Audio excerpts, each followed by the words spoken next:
All right, we're on the air. Good evening. This is Rusty. I'm with Stunthangar Control Line Forums, and actually, this is Sparky's show. I just put the face on it. And welcome, everybody. And the links are posted in the usual place. This is June 15th, 2018. I guess Brodak's wrapping up right now. I just got a call from Sparky a second ago as I was starting the show, and so he's watching. So anybody else that's on the air up there in Pennsylvania, hello. I hope y'all had great fun today. I wasn't sure what day it was over, whether it was today or tomorrow. Bob Z gave me a shout out when he was on the way by this afternoon, and so he's back home. I guess maybe he left a little bit early, but I have not had a lot of time to look at the forums and see what all was going on at Brodak. So um, maybe if Steve comes in or Sparky comes in, they'll tell us all about it. Meanwhile, the links are posted in the usual places. If you subscribe to the Stunt Hanger YouTube page, then if your notifications are set to receive notifications, your bell rang and you got a notice that we're online now. And the at the bench thread and the live streaming section is uh, it has the link to come in if you want to get with your microphone and camera and visit us live. Either way, you can hang out on YouTube, either incognito or chat with us in text, and I'll try to incorporate your questions, comments, and whatever you have to say into our conversation.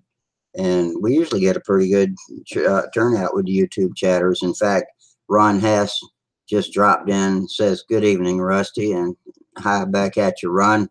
Thanks for dropping in. Hopefully, we'll get our usual good crowd. Friday nights are typically pretty good. We had a good Monday night this past week, and with everybody going to Brodak, the weekend before was a little bit slow when we had our Friday night show, but it's picking back up. So we've got two YouTube viewers right now. One of them, don't know who it is, but y'all keep coming on in. We will hang out here for the next couple of hours, probably until midnight or even longer if the conversation's good. And we'll talk about model airplanes and flying, building, or whatever you want to talk about that includes using tools and playing out at your field or lake or whatever. Planes, trains, and automobiles, anything goes. Anything except for politics and too much geezer griping. So we try to keep that down to a minimum. But um, pretty, user, pretty living room friendly show. And Ken Colbert just dropped in. Hello, Ken. Welcome. And so we've got Ken and Ron on the YouTube side right now. And hopefully, maybe some of those YouTubers will drop in live with us. Looks like we got 3 viewers now. I'm betting Sparky might be one of them, since he was looking for the show about the time I fired it up. I feel like I ran a marathon getting here to turn it on. I didn't have a minute to think about it. I was running late today. Just finished supper, slammed the dishes in the sink, and jumped in the computer chair, and here we are. But I'm looking forward to it. Got 4 viewers on YouTube, and for all of you tubers, this is as good a time as any to remind you, if you will look at the bottom of the YouTube chat box and see that $sign. That's the super chat, where you can donate us a little walking around money, so that Sparky's got enough to pay the server fees and do everything it takes to keep the show on the air, and not only on the air, but free. And so that's all good. And Ken Colbert says, "I'm working on a SIG clip wing 1/6 scale. Tell me, what is a clip wing?" I'm not familiar with the term, Ken. So let me know about that. And if some of our regular video folks will drop in, then I'll be able to have some conversation material. I don't have any show and tell for you tonight, but if y'all will drop in and help me back me up, then we'll have plenty to go with. Let's see. Oh, Clip Wing Club. Clip Wing Club. Okay. That's what Kenneth Clipwing. Kenneth Colbert. Okay, Clipwing Club. It's a J3. Okay. I know what a J3 is. And Gerald Wimmer just dropped in with a contribution to the super chat. Thank you very much, Gerald. I appreciate that. And yeah, Ken Colbert says it's a Cub. So yeah, thought a J3 was a Cub. So good. Is it going to be yellow, Ken? And maybe if Ken can come in with us live. I think he's been in with us live before. Some people have more trouble with bandwidth and that sort of thing, getting their cameras and microphones working, and it's just easier for them to hang out on the YouTube side. But Gerald says, "Hi Rusty, I'll join you in a few minutes." Okay, that's Gerald Wimmer from New Zealand. Oh, Ken says, "Nope, not yellow, white and green, or white." First he said white and green, then he said white, so it's going to be mostly white. Maybe it'll have some green trim on it. But Sparky sent me some monocoat back via Bob from Brodak that I'm going to use on my Cardinal wing, and it's a clear blue, dark blue, and this will be the first time I've built a plane with a clear wing.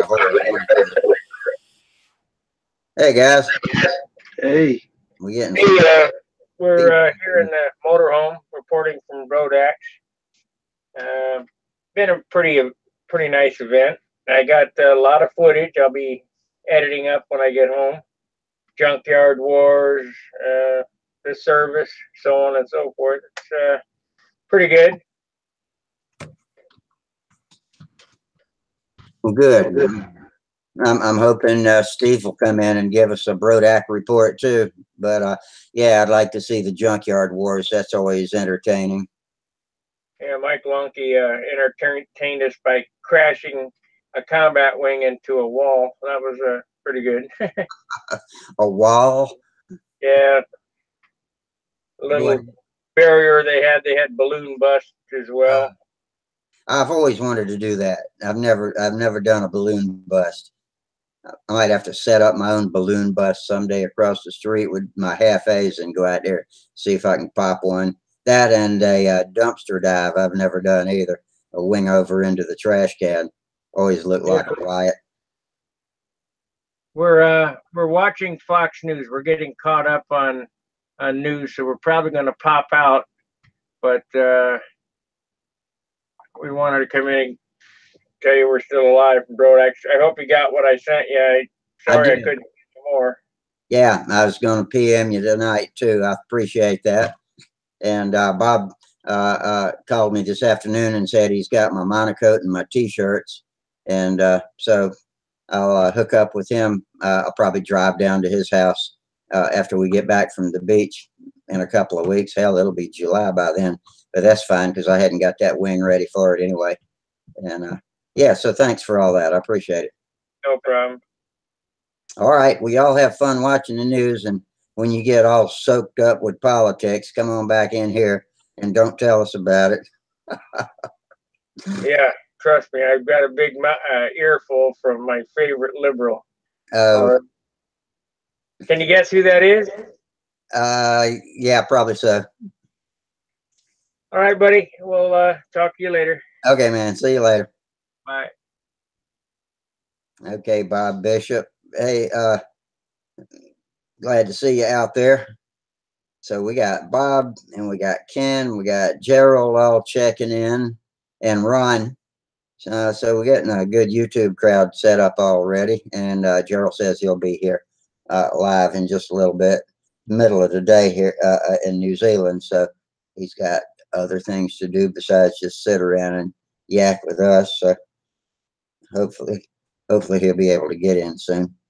Meanwhile, I'll sit here and drink coffee and look at myself talking. Hopefully, I can think of something to talk about until I get some company. I got plenty of coffee to keep the fire lit, so we do the best we can. I'll show you all my. I don't know if everybody's seen it or not. This is pretty cool. This is my. It's still here from Show and Tell. I showed it the other night. This is my new little baby clown. A buddy of mine gave me at the. There we go. At the contest at Huntersville. My friend from West Virginia, Robert Altizer, gave it to me, and somebody else built it and gave it to him, and they took it out, couldn't get the engine cranked, and I don't know why. I looked down behind the needle valve to see if it had air behind the intake and not being blocked off by the wood firewall right here, and it looks like it's got plenty of breathing room, so that's not why it wouldn't crank. They painted the head. I'm sure he's smart enough to know that the paint on the head's not conductive, so we'll figure it out. But it's a well built little plane. It looks pretty solid. So I get my friend from the Philly Flyers, Ken Cook, says he can fly patterns with his half a baby clown. So I'm going to take it across the street to the church and see if I can fly a pattern with it.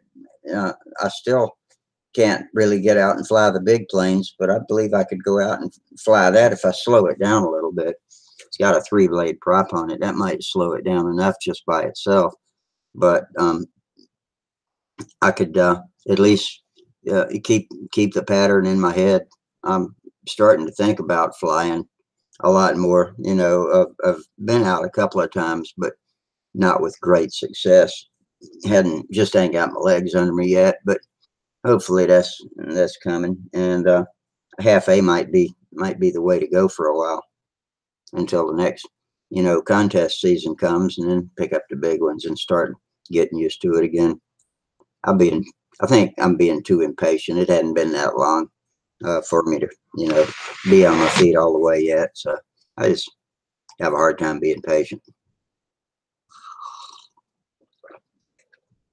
But being here with you guys helps a lot. It helps keep my head in it, and I can still get out to the field once in a while, and at least be with my buddies out there while they're flying and that sort of thing.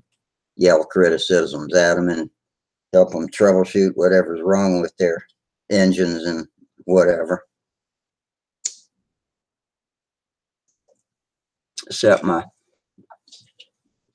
best flying buddy's turned into an electric freak, and now since I've been out of control line all winter, he's kind of moved on to sailplanes, model sailplanes, but he's a full size sailplaner too.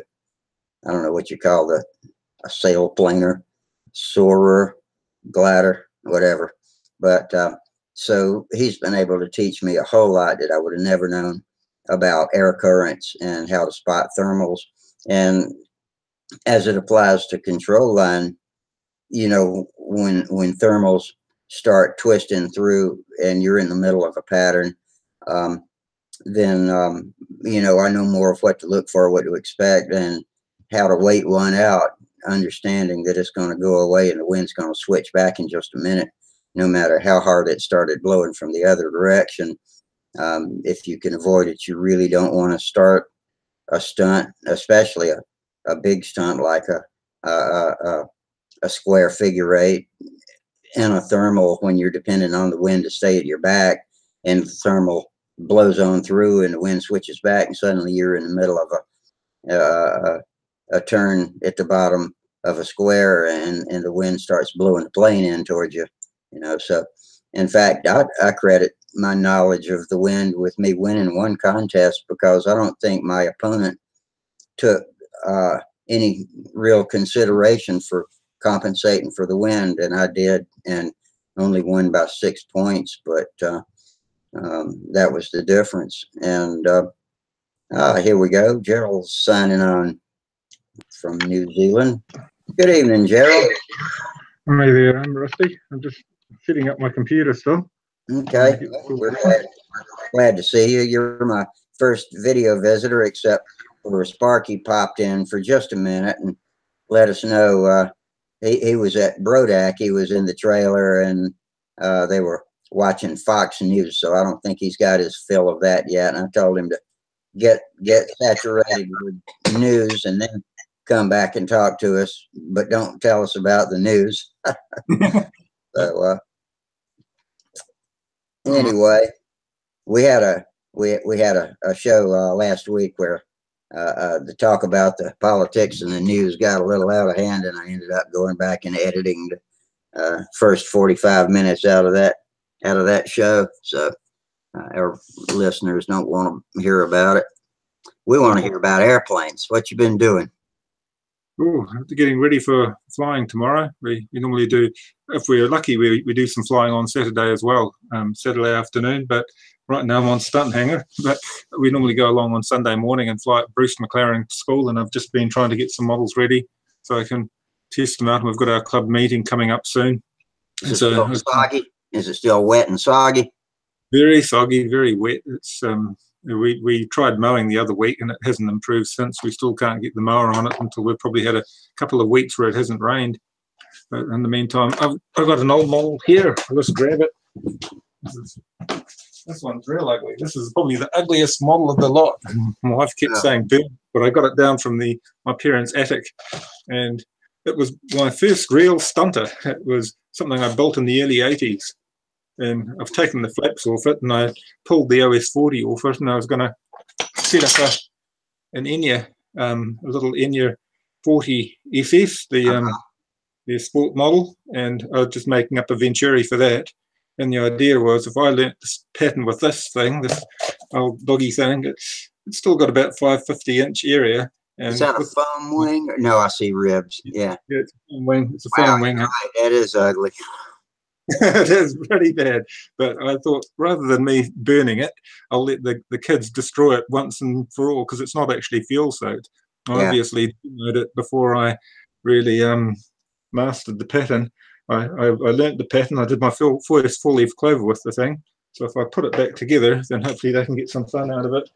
But there are a lot of models that I've got that I've dragged out of my parents' attic, and I've just got to either dispose of them or use them up, and with that one I think I'll try and get a bit more life out of it. It's amazing how much life you can get out of a wreck if you put your mind to it. They look hopeless, but they'll go back together. Once in a while they'll fly better than they did before. Yeah, it's just the fuel soaked ones. The fuel soaked ones I've generally pulled apart. Those that have just really had it, I've been going through just trying to trim them out so I've got more room in the modelling room. I've got one scattered around the house that my wife Smitty declutter the house with. So I don't really like.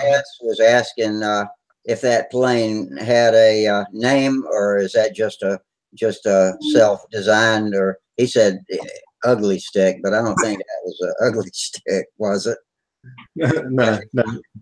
It was funny though you say ugly stick, because I did get an ugly stick with a Fox Eagle on it, and I converted it to control line in the same era, and they both had the same color covering. So I did actually have an ugly stick at about the same time with a Fox Eagle on it, and I set it up with 4 lines. So I had 2 bell cranks. One controlled the rudder and it was above the other, and one was the elevator and flaps. So I converted the ailerons into flaps, and I had the throttle and rudder hooked up together. So at low throttle it kicked out and gave me a whole lot of outboard offset on the rudder. And it flew, but it flew awful. It was just a novelty, really, because I wasn't a great radio flyer at the time in the early 80s, and it was a way of I went along. It was quite funny actually, when I can recount you an amusing tale as a young schoolboy. I went along to the Mount Roskill Club auctions, and they had a whole host of different models there, and I went along on the bus, and it was miles from home. It was like 20 miles from where I lived with my parents, and greed overtook me, and I started buying models, not really thinking how I was going to get them home. And I looked at all the motors, and I decided I'll get the biggest one here. I'll just buy a chainsaw motor. So completely impractical. I bought all these radio models, and I ignored the things that were probably quite practical and more and portable, and I could have taken home in the bus. And in the end, a guy in our club took pity on me and loaded all my stuff in his station wagon and drove me back home. But it's one of those silly things you do as a teenager. That was kind of him, and it was also good that was back in the days when we had station wagons, and you could just pile all kinds of stuff, pile the whole house in the back of it and go. I loved station wagons, but they fell out of favor in the late 70s, I guess, and except for the small Ford Escorts and that sort of thing, they stopped building them and switched to minivans, and then it evolved into SUVs, which are almost as good as a station wagon, but they sure are bulky. You know, I don't like that when you're parked at an intersection and there's an SUV next to you, you can't see what's coming from the other side. You know, a station wagon, you could still see what was coming, but the station wagon's lower to the ground. It's got a better center of gravity, and they handle a lot better. We've still got 2 station wagons because they kept making them in Australia up until last year. You could buy a rear-wheel drive station wagon with a 6.2 litre motor in it. It's just a carryover. They basically put the Camaro or Corvette motor into what they call the Holden Commodore station wagon, and they make it up till the end of last year.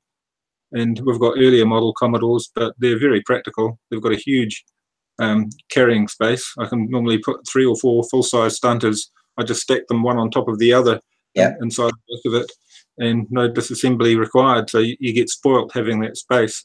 Yeah. Even my Pontiac Laurentian with its huge boot couldn't carry that many models safely. You might get a couple in. With my Hyundai Santa Fe, I usually have to stand the back seat backs upright as far as they'll go, and then stack the planes with the nose on the floor and the tail touching the roof, and then I can stack them forward that way. If they're any longer, they won't stack very well that way either.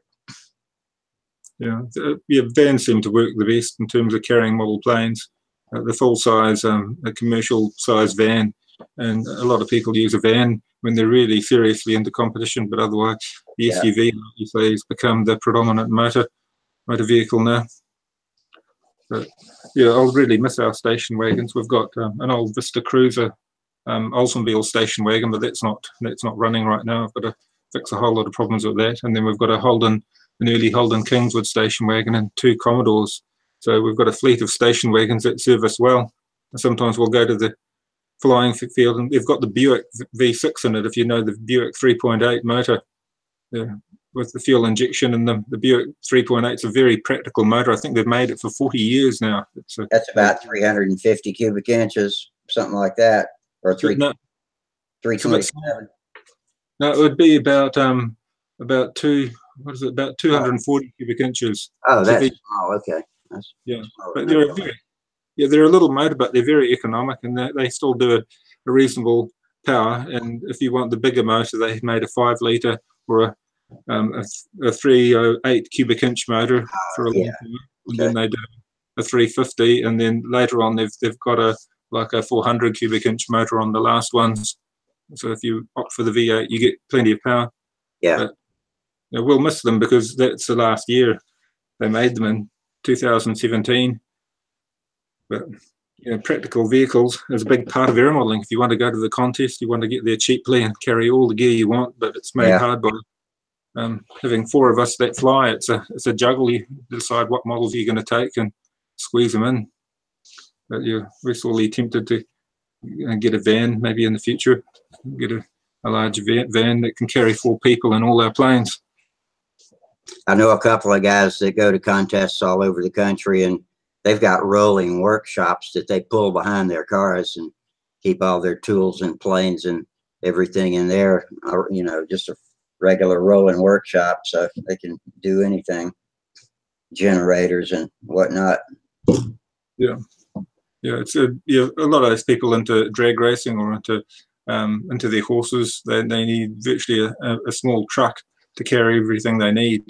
And one friend we had that was into motorcycle racing, the horse truck could be converted over to that use as well. They'd strip out all the horse gear and they'd set up the workshop for motorcycle racing.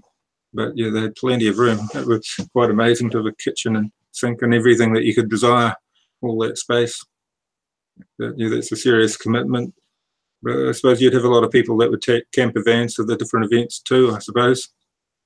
If you're going to go to Brodeck or somewhere, you'd want all your gear with you and all the gear with it.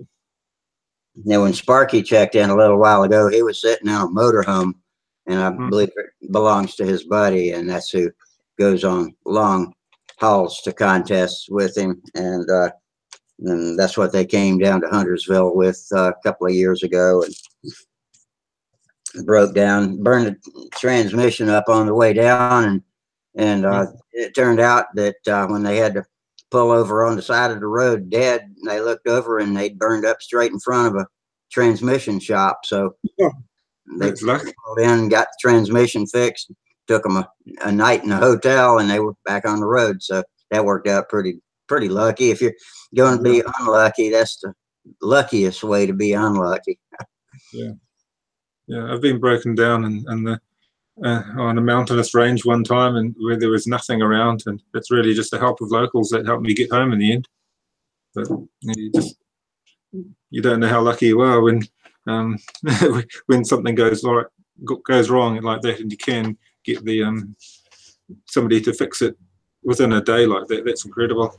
And for a lot of cars, they've got to wait months to get parts, and that's a problem with a lot of the fancy imports now. It takes a long time to get the spares. But I suppose a lot of those motorhomes had quite simple power plants. They had the big block Chev or big block Chrysler 440 in them, and a simple 3-speed transmission, and it'd be very easy to repair, I imagine. Yeah. I don't know how easy it is to get to anything on those boxy motorhomes. You probably have to do everything from underneath, so you got to have racks to put it on. But anyway, yeah, all sorts of different aircraft carriers for getting to your contests and working on your planes. Yeah, a lot of people take trailers too. I don't know if that's common there, but they'll have a airplane trailer, especially set up small trailer, just to take their planes with them. Yeah, especially for the RC guys, because their stuff's so much bigger than ours a lot of times. Yeah, it's just got huge, absolutely massive, a lot of the those RC models, and you can see you really have to plan your transportation before you plan the build of the plane. And where to store it must be the next biggest problem. I can't remember if it was on Stunthangar or it could have been a local magazine that somebody had got a container and used it to transport their gear when they were moving house. They'd set up the container as model racks in a workshop and then had it transported as a container. But that would be an ideal way of storing all your materials as long as it's well vented. 20 or 40 foot shipping container would do a marvelous job getting it out of the house if you needed to. Oh, you mean like a Connex box or something? A full-on shipping container. Yeah. I can't remember if it was a 20-foot one or the 40-foot, but it was a huge container turned over to the workshop. But yeah, it was an ideal way of storing it. He actually wanted to have that container shipped, and knowing that you can ship it, if you were going to a serious contest, you could have that container sent to your contest and have all your gear, your workshop there ready for you. I suppose with Brodeck being a whole week, it would be the sort of place to send a container with all your gear. Yeah, and things like Joe Nall too, because people came from different countries. The Germans showed up with a couple of tractor trailer loads of equipment that they had shipped over, and unfortunately for them, they never got going full swing because they, that was the time the weather canceled it early. Disappointing, but yeah, they go to all kinds of extremes to get their equipment where they're going. So you were saying, I'll stick to the small stuff, throw it in the back of the Santa Fe and drive out to the field, take yeah, what I can. maybe you should try a small diesel. You were talking about going back to half A model, but the little diesels are great in terms of you can fly what feels like a bigger model with a small motor. You won't have the huge line pull. I don't know about getting diesel fuel. Have you ever run a diesel, Rusty? I never have. I've watched a lot of diesels on YouTube, and I've had a lot of discussions, especially on Cox Engine forums. We've got a big English contingent, and it seems like they are really, really hot on diesels in England. Maybe it's because of the difficulty in getting nitromethane, or maybe that's just their preference for other reasons. But so I've learned a lot about them just through watching discussions. But I've never had any hands-on experience with a diesel. The common size of the little 1.5 or 09 size. It's an 09 size one. I've got them in control line, but that was a popular one. I used to fly that. No, a motor like that on a little combat wing like that. Again, it's another very.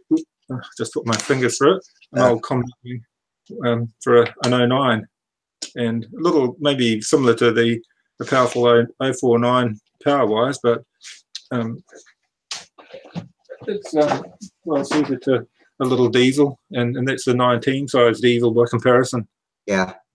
And the 19 a pretty big prop with a 19 diesel, I guess. What do you swing with that? A 9-inch prop, something like that? You can even go to a 10, and even a 10.6. Really? You just decompress it. You just take some of the compression out, and it'll happily swing a 10-inch prop. But normally, like if you're wanting to turn up a bit more revs, I think that one's got an 8.6 on it. So that was on a combat wing before, though. What's the combustion temperature on diesel compared to glow? Do they run hotter? They run cooler, actually. That's why they don't have a whole. Often they have very little finning on them. They've often got a flat top, and they've got very little finning, and they generally run a lot cooler because of the ether, I imagine, and the fuel helps cool them down. That's right. It's pretty volatile stuff, so it probably does chill it down. Yeah, nitromethane chills them down a lot. It's kind of, I guess the more volatile it is, the colder it gets when it burns or evaporates. Yeah, well, I think with the diesel, the problem is that you've got to warm them up. When you start them and you set them, you can't take off unless it's warmed up. And as it warms up, you decrease the compression. And then as you decrease the compression, you've got to adjust the mixture. You may have to richen it as you take out compression. But yeah, if you set off a cold diesel, its run will change completely once it's had about a minute to warm. So they're a bit. You get it going. You get it heated up on the ground and top the fuel off, and then send it off. Yeah. Generally, you add more compression to start them. Especially if it's an old motor, it's not too flash in terms of its compression. You add compression. You crank up the compression to start it. Once it's started, then you can back off the compression as it warms up, and once it warms enough, you can blend in the mixture, and you start to hear it miss. And then at that point, you can either add a little bit more compression or allow it to, as it warms up, it'll gradually lose its miss as it continues to run. But it's just a matter of getting familiar with each motor and knowing what combination of compression and mixture it likes, huh?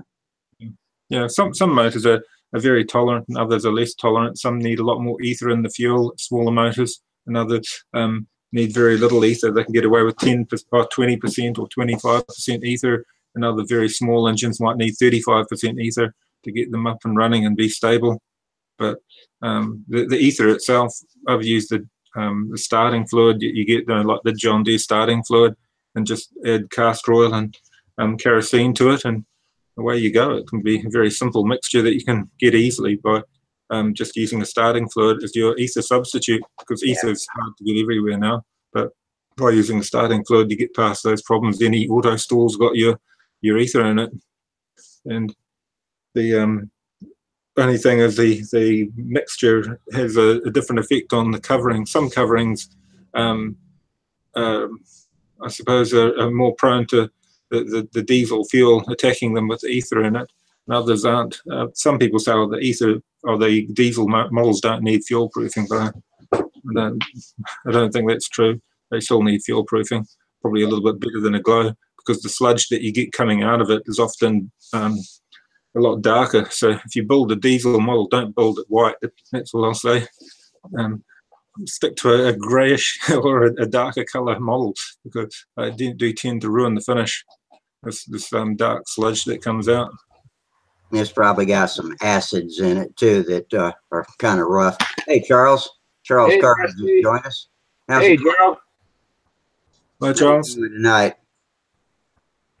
Oh, I just got in from running some errands with my wife, and only one of my children are with us tonight. No, so y'all are semi-free, huh?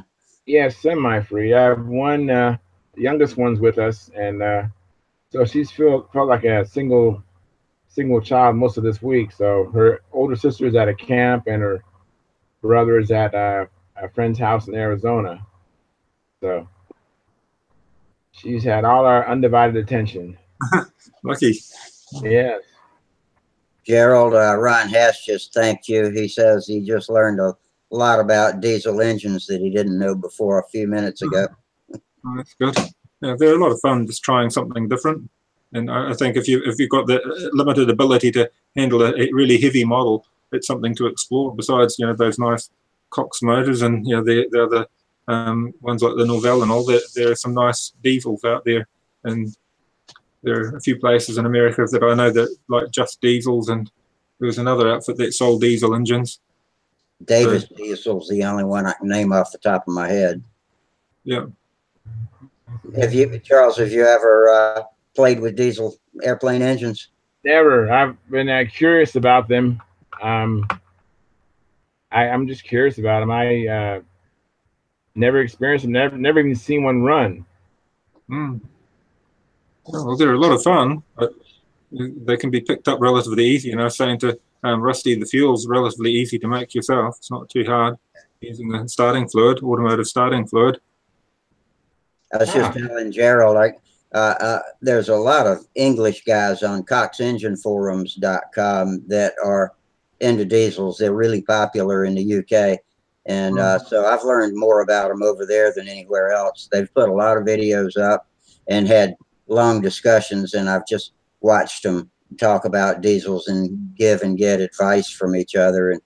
And so I know a little about them, but that's a good source of diesel information. For small models, the ideal, the four-stroke's a lot heavier for its power and size, whereas a diesel gives you a nice light compact package if you want to make a small half-A size model. The diesel quite neat. They're quite neat for the kids too, just to observe it and see this thing start without a glow igniter on it. And the technique of starting them can be a challenge. But if you get a small diesel, like an 049 size diesel, the kids can get a lot of fun out of them because you get a lot of flying out of your fuel. And I remember that as a kid myself. I get the Davy Charlton diesels, and we'd go down to the field with a little, it's like a 200 ml bottle, just a little, like a medicine bottle of fuel, and they give you like an afternoon's flying with the thing. Wow. That's incredible. You get a lot of fun out of them. You did need your starting batteries, as long as you can flick it over with a good flick. You needed a lot less equipment.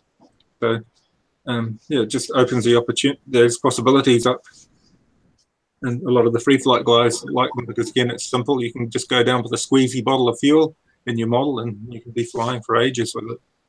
Wow. Yeah, I remember the old magazine. Go ahead. I remember the old magazines, and they had these conversion kits. Yeah. Diesel. Like where'd be like a different head, I guess you'd buy, and you'd convert your glow engine to diesel. Yeah, the Davies diesel conversions were popular for the 049s as well. And motors like the LA46, I think you can get a conversion kit for them quite easily, and the FP40. And I think like the Irvine 40, you get conversion kits for a lot of the popular engines still. Wow. Cox International and xmodelengines.com both sell diesel conversion kits for the Cox engines. And A lot of people do that. It includes the crankshaft and the head and the little compression discs that a lot of people, they're made out of Mylar or Teflon, something like that. A lot of people throw those away and cut their own out of aluminum because they're more dependable. And they seem to work pretty well. But you got to put that diesel crankshaft in it because the stock Baby B crankshaft will not take the punishment. Hey. Gotta get more in the picture, baby. See? There we go. This is Tatiana. Hey, Tatiana. Say hi. Hi. How are you tonight? Good. All by yourself? Your siblings off on a trip somewhere, right? To Arizona? Use your words. My brother's at Arizona. My sister's babysitting babies or kids at Forest Home. Yeah, so my older one, she's at a place called Forest Home, and it's like a retreat kind of a place. Mm-hmm. And so families and couples go there for retreats, and so they offer a babysitting service. So my daughter's there babysitting for these retreats. Oh, that's fun. Okay. Ron Hess says he's got a Davis diesel head for a Fox 60. Might try to run it someday. Wow, I bet you Wally might be interested in that. Maybe. We hadn't seen Wally around here much lately. Yeah, I know. I don't know what's up with him. I'm going to eat in front of you guys. I don't want to miss out, so I'm going to eat here, all right? Okay. Yeah. We were up on the roof cleaning the chimney before, me and the two boys, and it was a bit of fun. But they were so helpful. It was quite neat to know that I wasn't on my own trying to do a chore like that. Yeah. But, yeah, that's a dirty chore. Yeah, it was not a nice one, but we had a nice, beautiful, calm winter's day outside. There was no wind, and the roof was nice and dry. So we thought it was a good, safe time to do it. So that's what we were doing just before I came online. We came in and had lunch. We had chimney swifts nesting in our chimney a couple of years ago, and we kept finding dead birds in the living room, and ended up having the chimney sweep come clean it out, and we got a cap for it now that's keeps the birds out. But I kind of felt bad when we put the cap on it that evening. There were like 20 or 30 chimney swifts flying all around trying to figure out their home was gone, and so I hope they went and nested in somebody else's chimney. Well, somewhere safer. But we've had birds come down our chimney, even though they said that the design of the flue, you're not going to get birds down it. But sure enough, we got birds down the chimney. And so we just put like a fine chicken mesh around it. Me and Otto wrapped it around it so that they can't get in. Yeah, that's a good idea. The flue on my chimney stuck open, so they were able to get all the way down into the house. So yeah, we had to put a stop to that. But it was interesting watching the chimney sweep work. He dressed in the traditional black tuxedo tails and the top hat, and used the old English outfit that the chimney sweeps wore historically there. Wow. Yeah, there are less and less people sweeping chimneys now, and we previously had a guy do it, but he's no longer in the business, and we looked around and couldn't find a sweep. Nobody had the inclination to want to sweep where we are out in the country, and we just thought we'll just buy the gear and do it ourselves. We bought another ladder just for the job, and got our brushes and poles, and decided the easiest way will be to do it ourselves. I've seen the guy do it, and he said, well, why don't you do it yourself? Previously, but yeah, as long as you burn good hardwood, it shouldn't be a difficult problem getting the tar off the sides of the inside of the chimney. But if you've been throwing pulpwood or pine or something in there, it could be a problem, pretty sticky mess. Yeah, ours was very dry and flaky. It came off quite easy. Yeah, all we burn is oak, and I think we've got some walnut out there. Some wood burns a lot better than others, but that oak is hard to light. But once you get it going, it'll stay lit for a long time.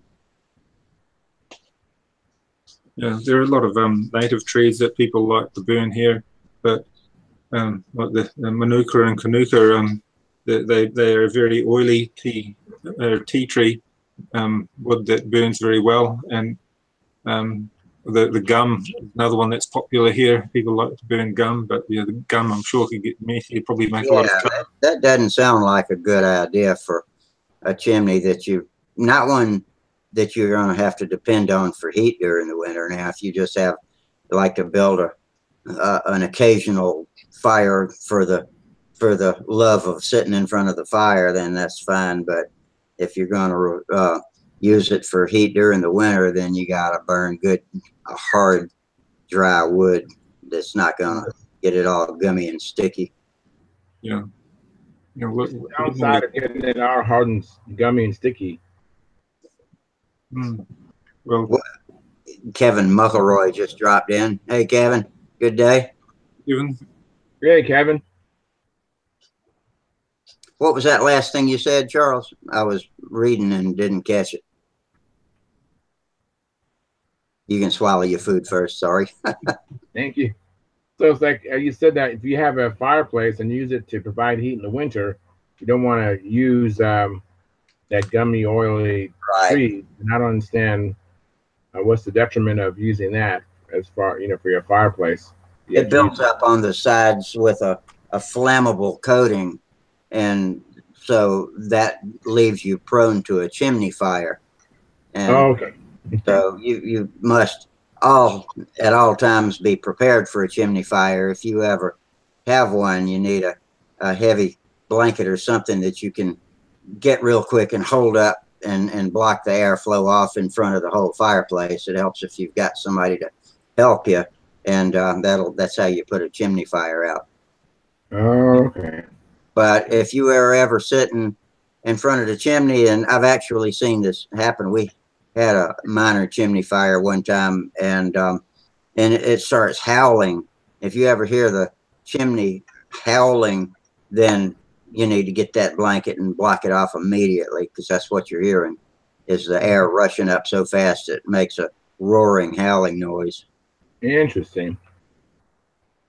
So yeah, if you burn hardwood, you don't get that sticky, flammable coating all over the sides, and then you should get it cleaned periodically, every few years at least. Yeah, we had growing up in my parents' house, they had two fireplaces, but I don't know, the one we used most often was a gas. It was a gas fireplace. Yeah, that's a good, safe way to go. But my wife loves to have a fire going in the wintertime, and so we, when it's a good cold winter, we have one more often than not, just for cozying up too. It's nice to sit in front of the fire and kick your feet up and chill out and chat, that sort of thing. Yeah. Yeah, it just makes you warm looking at the flames. Yeah, it's mesmerizing. Yeah, I love the pop and crackle. I do too. Yeah, ours is actually a wood burning stove, so you can adjust the air inlet. So if it gets away on you, you can just turn off the air on the inlet to the wood burning stove. But yeah, when it's cold, I like cooking on it. It's just a lot of fun cooking on the wood burning stove. It can make a lot more heat than our electric stove. When it really cranks up, it can bake as well. It's got a big oven next to it, but the oven takes a long time to get warm. Once it does, it stays warm a long time, though, I bet, because I bet it'll cook a good pizza. Yeah, but yeah, it's just. I think wood-fired pizza ovens, brick ovens, I think they get upwards of 700 degrees or something like that. I think actually the bread makers heat them up in the morning and then let the fire die out and use the heat, the residual heat that's radiating back out of the brick for the rest of the day. Yeah. Wow. You have to be careful when it really throwing out the heat. You can get a black pizza very quickly. I guess so. Yeah. I've done that. Same with scones and things. You can really chow them quite quickly. But I just like using the hot plates on top with this cast iron skillets for cooking. That works really well. It's almost like having a barbecue inside when you're using those. No. Okay, here's a card. Thank you. Are you yet another installment of supper. Yes. So Keep it coming. what we eating tonight, Charles? Combination of fish fillets and green beans and rice, and then my daughter just brought me a corn dog. That works. Sounds like Yeah, leftover night. it is leftover night. Yeah, exactly. I have my Brodak flying shirt on because the Brodak week. Mm. Ah, good. Yeah, we can only see your shoulders. I actually don't have an airplane shirt on for once. I got a South Carolina shirt on with a palmetto palm tree there, Okay. and the Carolina moon, the crescent moon. Oh, very good.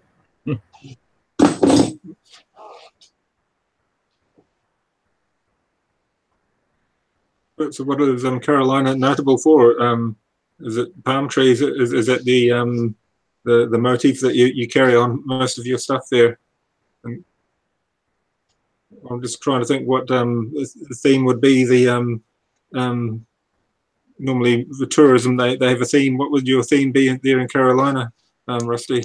Well, the palmetto palm is on everything. That's our state tree. And one of the reasons that it is the state tree is it has a history in the Revolutionary War, because they built some forts to protect the seashores with out of stacked palmetto palm logs. And when the British started hurling cannonballs at it, it was like a sponge to the cannonballs. They just sunk into it and stopped, and in fact reinforced it as it went along. And by self-reinforcing, walls, they were soft enough to absorb the impact and absorb the cannonballs, and then they wouldn't go through and they wouldn't splinter and break. So it pretty much saved our coast.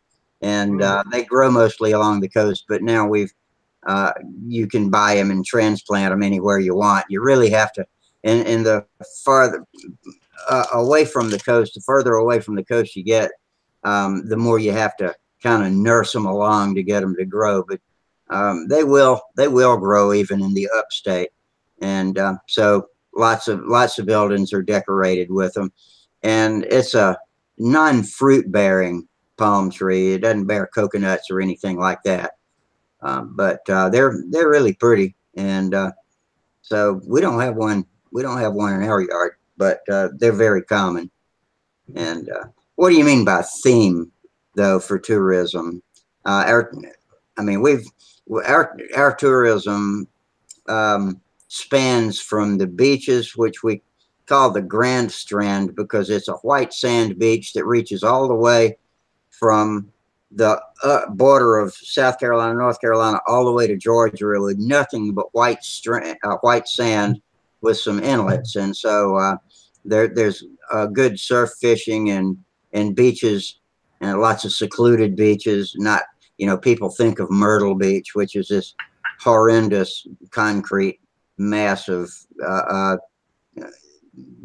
roller coasters and foot-long hot dogs and Canadians. Nothing against Canadians, but people all over think of Myrtle Beach, but that's not really what most of our beaches are like. But then on up at the other side of the state, we've got the mountains and the Appalachian Trail and the Blue Ridge Parkway, very scenic drive through there, and lots of camping and trout fishing. And so we've got a pretty wide variety of themes of recreational, and that's one of our main industries is recreation. In the Midlands here, we've got good freshwater fishing. We've got a world-class largemouth bass lake in Lake Murray, and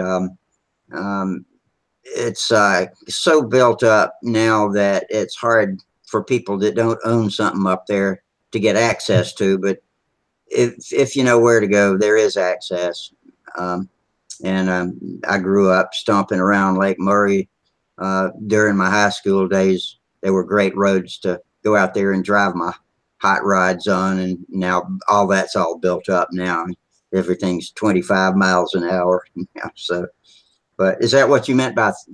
I didn't really know what you meant by our themes, but Kevin Muckle, don't forget NASCAR. oh, well, yeah. Now NASCAR's home is actually North Carolina, but we do have Darlington here in South Carolina. My mom lives right near the Darlington Raceway, and they've got the Darlington Dragway and the Darlington famous racetrack that they run the Darlington 500, the Southern 500 every year. 2 races down there each year. So yeah, NASCAR is big here. In North Carolina, it's even bigger. Sounds a very interesting place to visit. But yeah, some would say it's a great place to visit, but you wouldn't want to live there. I don't necessarily agree with that. I like living in South Carolina though, but it's got its it gets its bad press too. I think nationally through the news, we're looked upon as a bunch of uneducated hillbillies. But yeah, can't do anything about that. But if you want to know what South Carolinians are like, I'm pretty much your average South Carolinian, I guess. Yeah, Auckland is similar, I suppose, in some ways. We've got mountain ranges and the Hanuas, and we've got a mixture of sea and a mountainous terrain, lots of bush, but they call it the city of sails because boating's really big there. That's a common theme. And the other things, I suppose, like as far as the tree goes, it would be the pudakawa tree, which is something that you see a lot around Auckland. I think there's a Hawaiian pudakawa that's very similar to the native pudakawa here, and we've got quite different vegetation to areas further south of Auckland. The vegetation changes, more tropical vegetation here by comparison.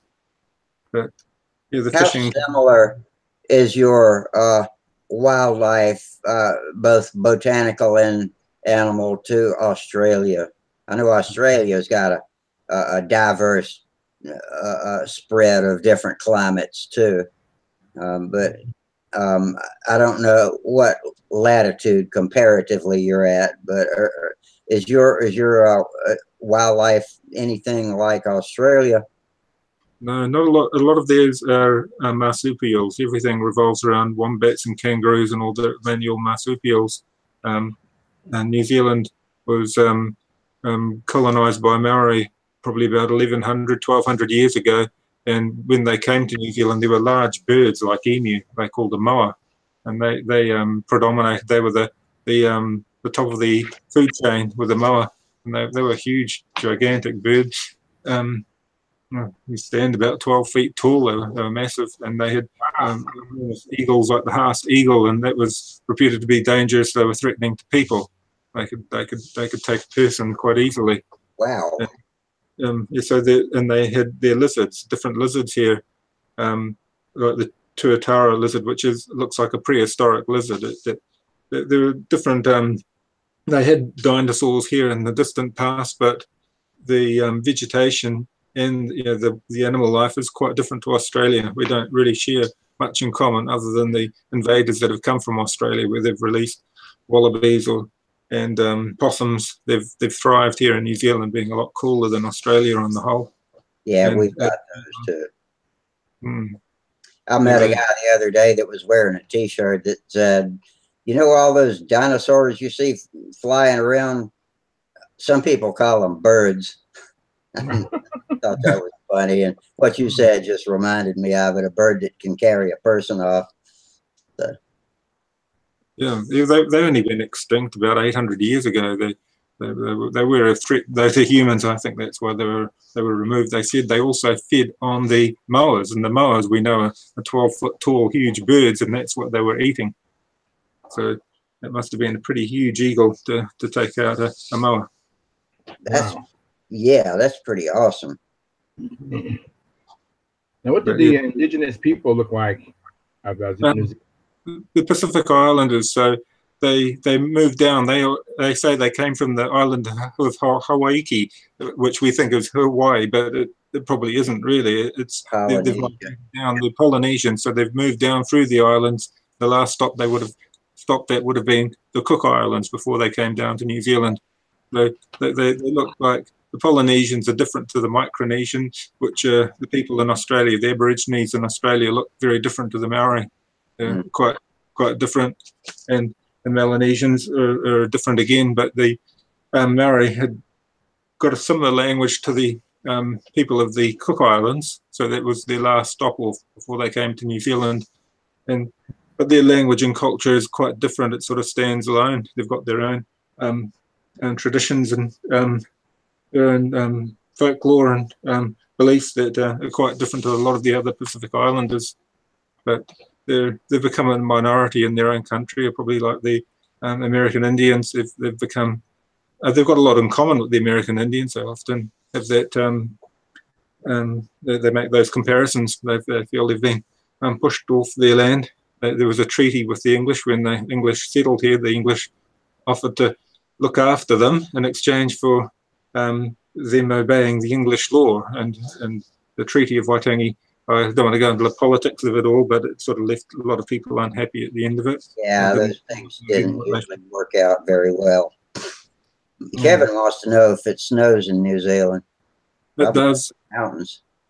Yeah, I live in Auckland, or north of Auckland, but the snow sort of mainly in the mountains and those areas, probably a couple of 100 miles south of where I live. And the further, like you've got some areas that are quite high and they have a lot more snow. Where the New Zealand Army traditionally had their training was a desert area they called Wairau, and it snows quite frequently. They've got really cold weather there, even in the middle of summer. But it's varied a lot because of the difference in altitude and the latitude is a big difference.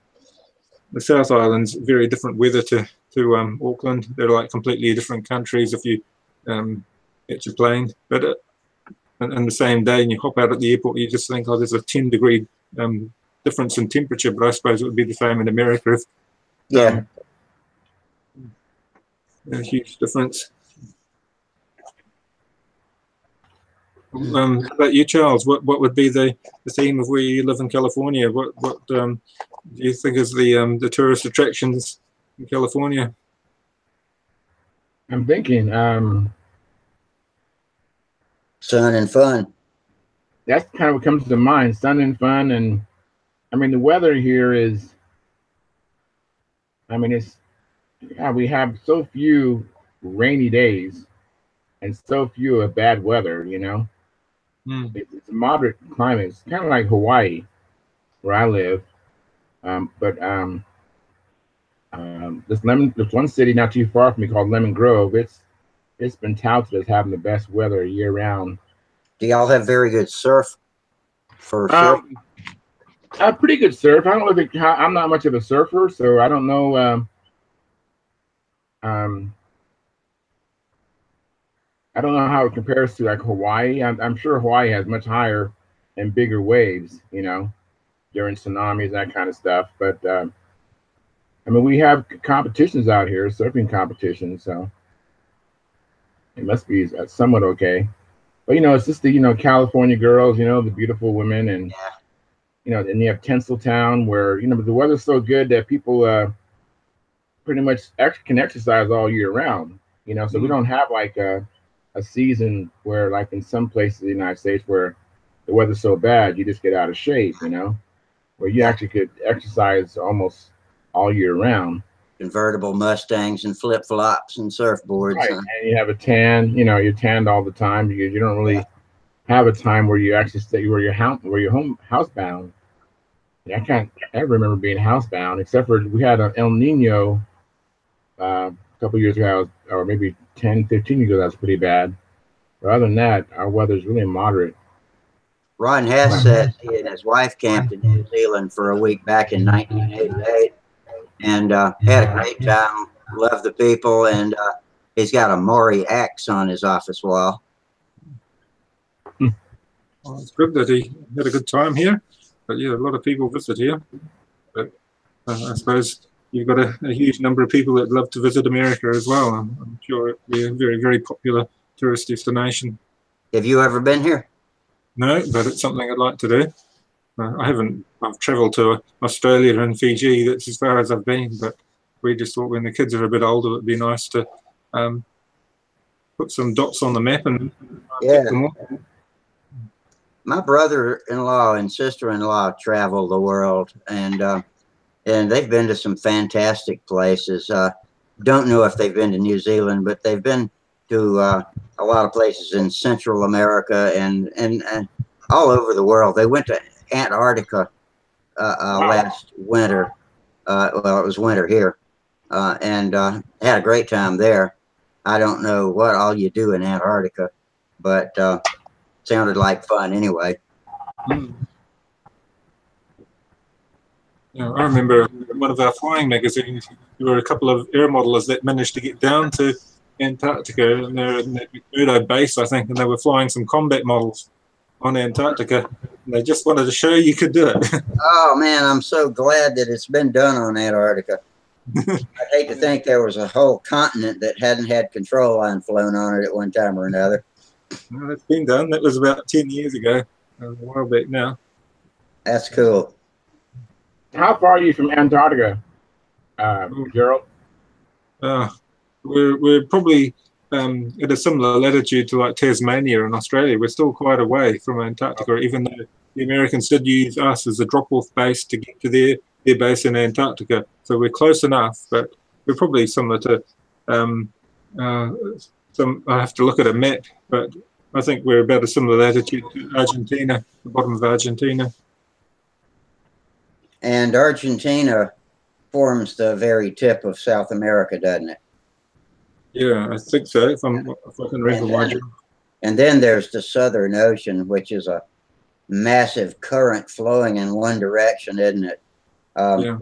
And that's kind of spooky. They used to not call it the Southern Ocean, and I'm not sure when it started becoming called that. I think it was just the South Pacific and the South Atlantic with no real delineation. It's where one became the other. But I know the winds get to swirling because there's nothing all the way around the globe from the tip of South America and South Africa to the coast of Antarctica, and so the winds and the tidal currents just start ripping in the same direction for long lengths of time, and must be awful hazardous to navigate. Ever changing icebergs.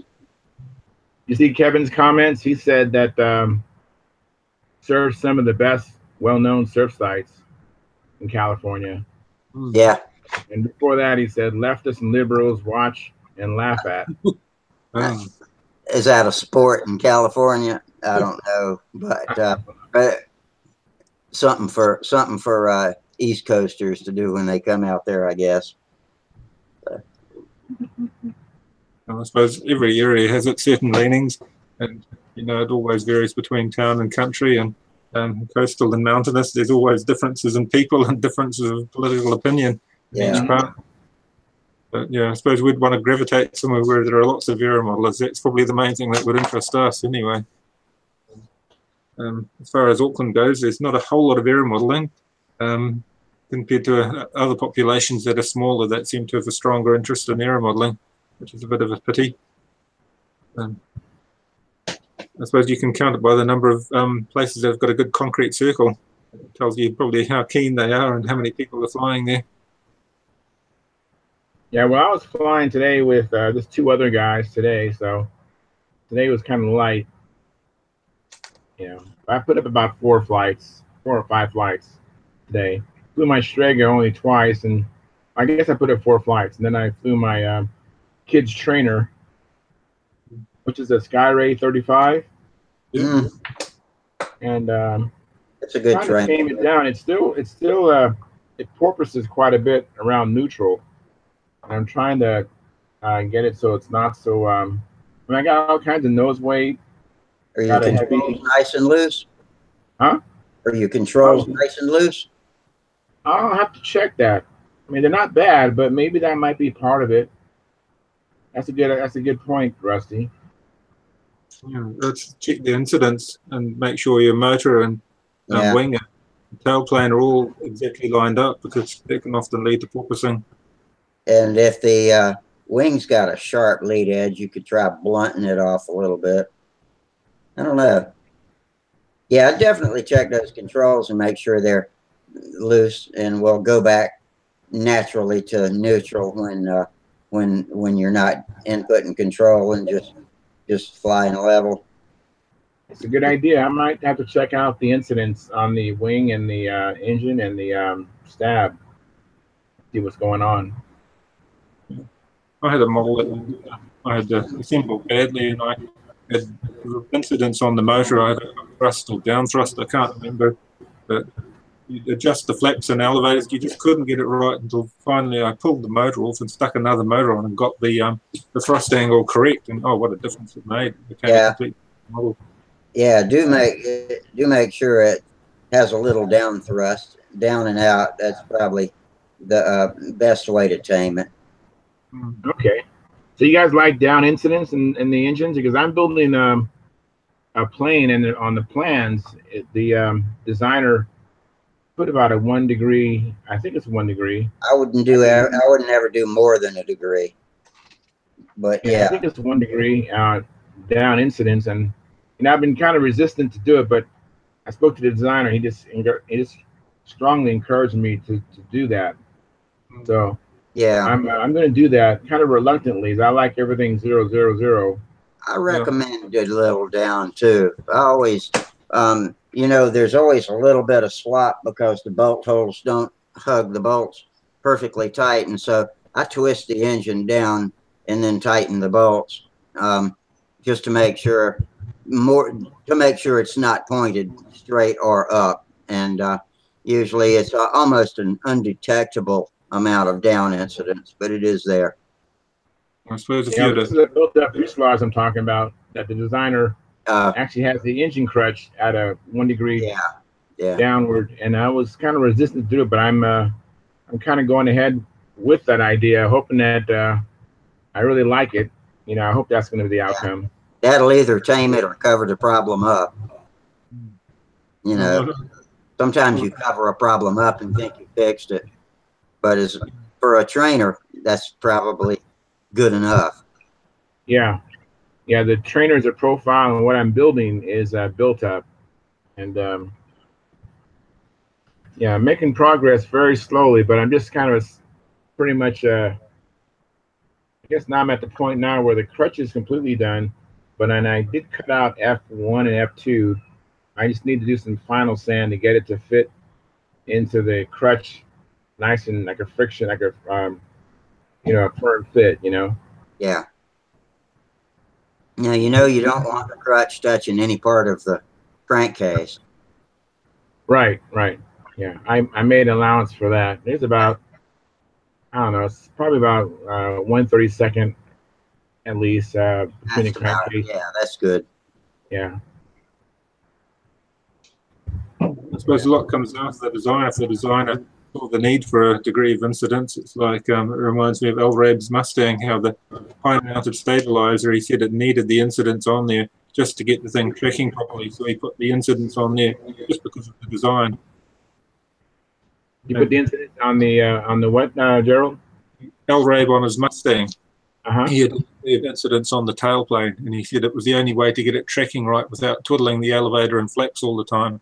He said he needed, because the tail was so high, the incidents just corrected that aerodynamic abnormality of having the low wing and the high tail. Interesting. Okay. But there's a really good. I can send you the post on his design of the. It was an old article, quite an old article, but just very interesting to read how he got the Super Tiger 40 sorted out, and it was such a long evolution over a series. I think he went up to Mustang number 6. He made so many of them and made so many corrections and improvements over such a long period of time. He really honed it down to the nth degree, and it was quite an art to it, really. Yeah, I bought his DVD or CD with, God, how many words he advertised. I think it's like 800,000 words or something, and so many hundreds of pictures. I bought that. I haven't had a chance to go through it all, but yeah, he has a great source, and he's I'm not sure if he's still selling. I know he had a thread on Stunthangar about it recently, and he encouraged us who have copies to to make copies for other people. He wanted people to know about it. Yeah, he's been very good, accumulating his knowledge. But like he said, he's probably not likely to fly competitively anymore, but he's keen to see that knowledge carry on. Yeah, that's what his heart is, which is great.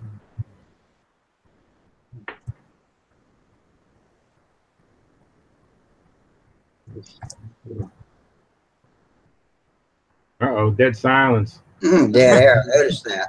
Yeah. That's when my job comes in. Yeah, we're in starting this weekend. We're in staging mode to go on vacation. A little beach trip coming up. So while I'm at the beach, we'll miss 2 shows. It'll be a Monday and a Friday in the same week. It'll be the last week in June. So we won't have shows unless somebody else wants to start one. Y'all can still all get together, but just won't be recorded on YouTube. Yeah, so let's go to the maybe an old link, like the last link, and click on that and just start inviting people to join. I think that works, doesn't it? I think so, because when I've gone there, it says you're the only one here. If you want to, there's an invite button there to invite other people. So I guess I don't know if it'll start recording or what happens, but yeah, they'll still come in and get notified, and and then just put the link over in the live or at the bench thread. But you might be susceptible to spammers or intruders, but always if that happens. We could always use the other. Let me know in advance, and maybe I'll make sure, or maybe one of us can make sure we start on time and see if there's interest. Yeah. I suppose tonight we're probably limited by the fact that a lot of people will be at Rodex, isn't they? Yeah, I'd like to hope so, because I wish I was there. Yeah, Sparky's still there. 2 years ago I was there. I had a fantastic time. One of the best times I ever had with a model airplane. And it wasn't even my airplane. I didn't bring one. I should say I didn't take one. And just the generosity of my roommate let me fly his Tutor 1, and had a blast. And it was exciting because I didn't even get a chance to practice it. First time I flew it was in competition, my first official flight. Oh. So that was really exciting because I did not know what was going to happen after we released the plane. Yeah. Well, it's just down to pure skill, isn't it? Just using your instincts. And I wanted to have fun. I wanted to do the pattern, and so I cut it off short because actually his after I did the overhead 8, it sounded like it was running out of fuel, so I stopped doing maneuvers. So I lost pattern points, and I lost, of course, the points that I would have gotten for the maneuvers I didn't do. And it flew another 27 laps, didn't it? Yeah, exactly. I could have finished the pattern, but I didn't know. I didn't want to crash this plane either, so I don't have any regrets. Yeah. And then the next day I flew the full pattern, and I'm not sure if it was the next day or the day after that, but I did take a second place in the Nostalgia 30.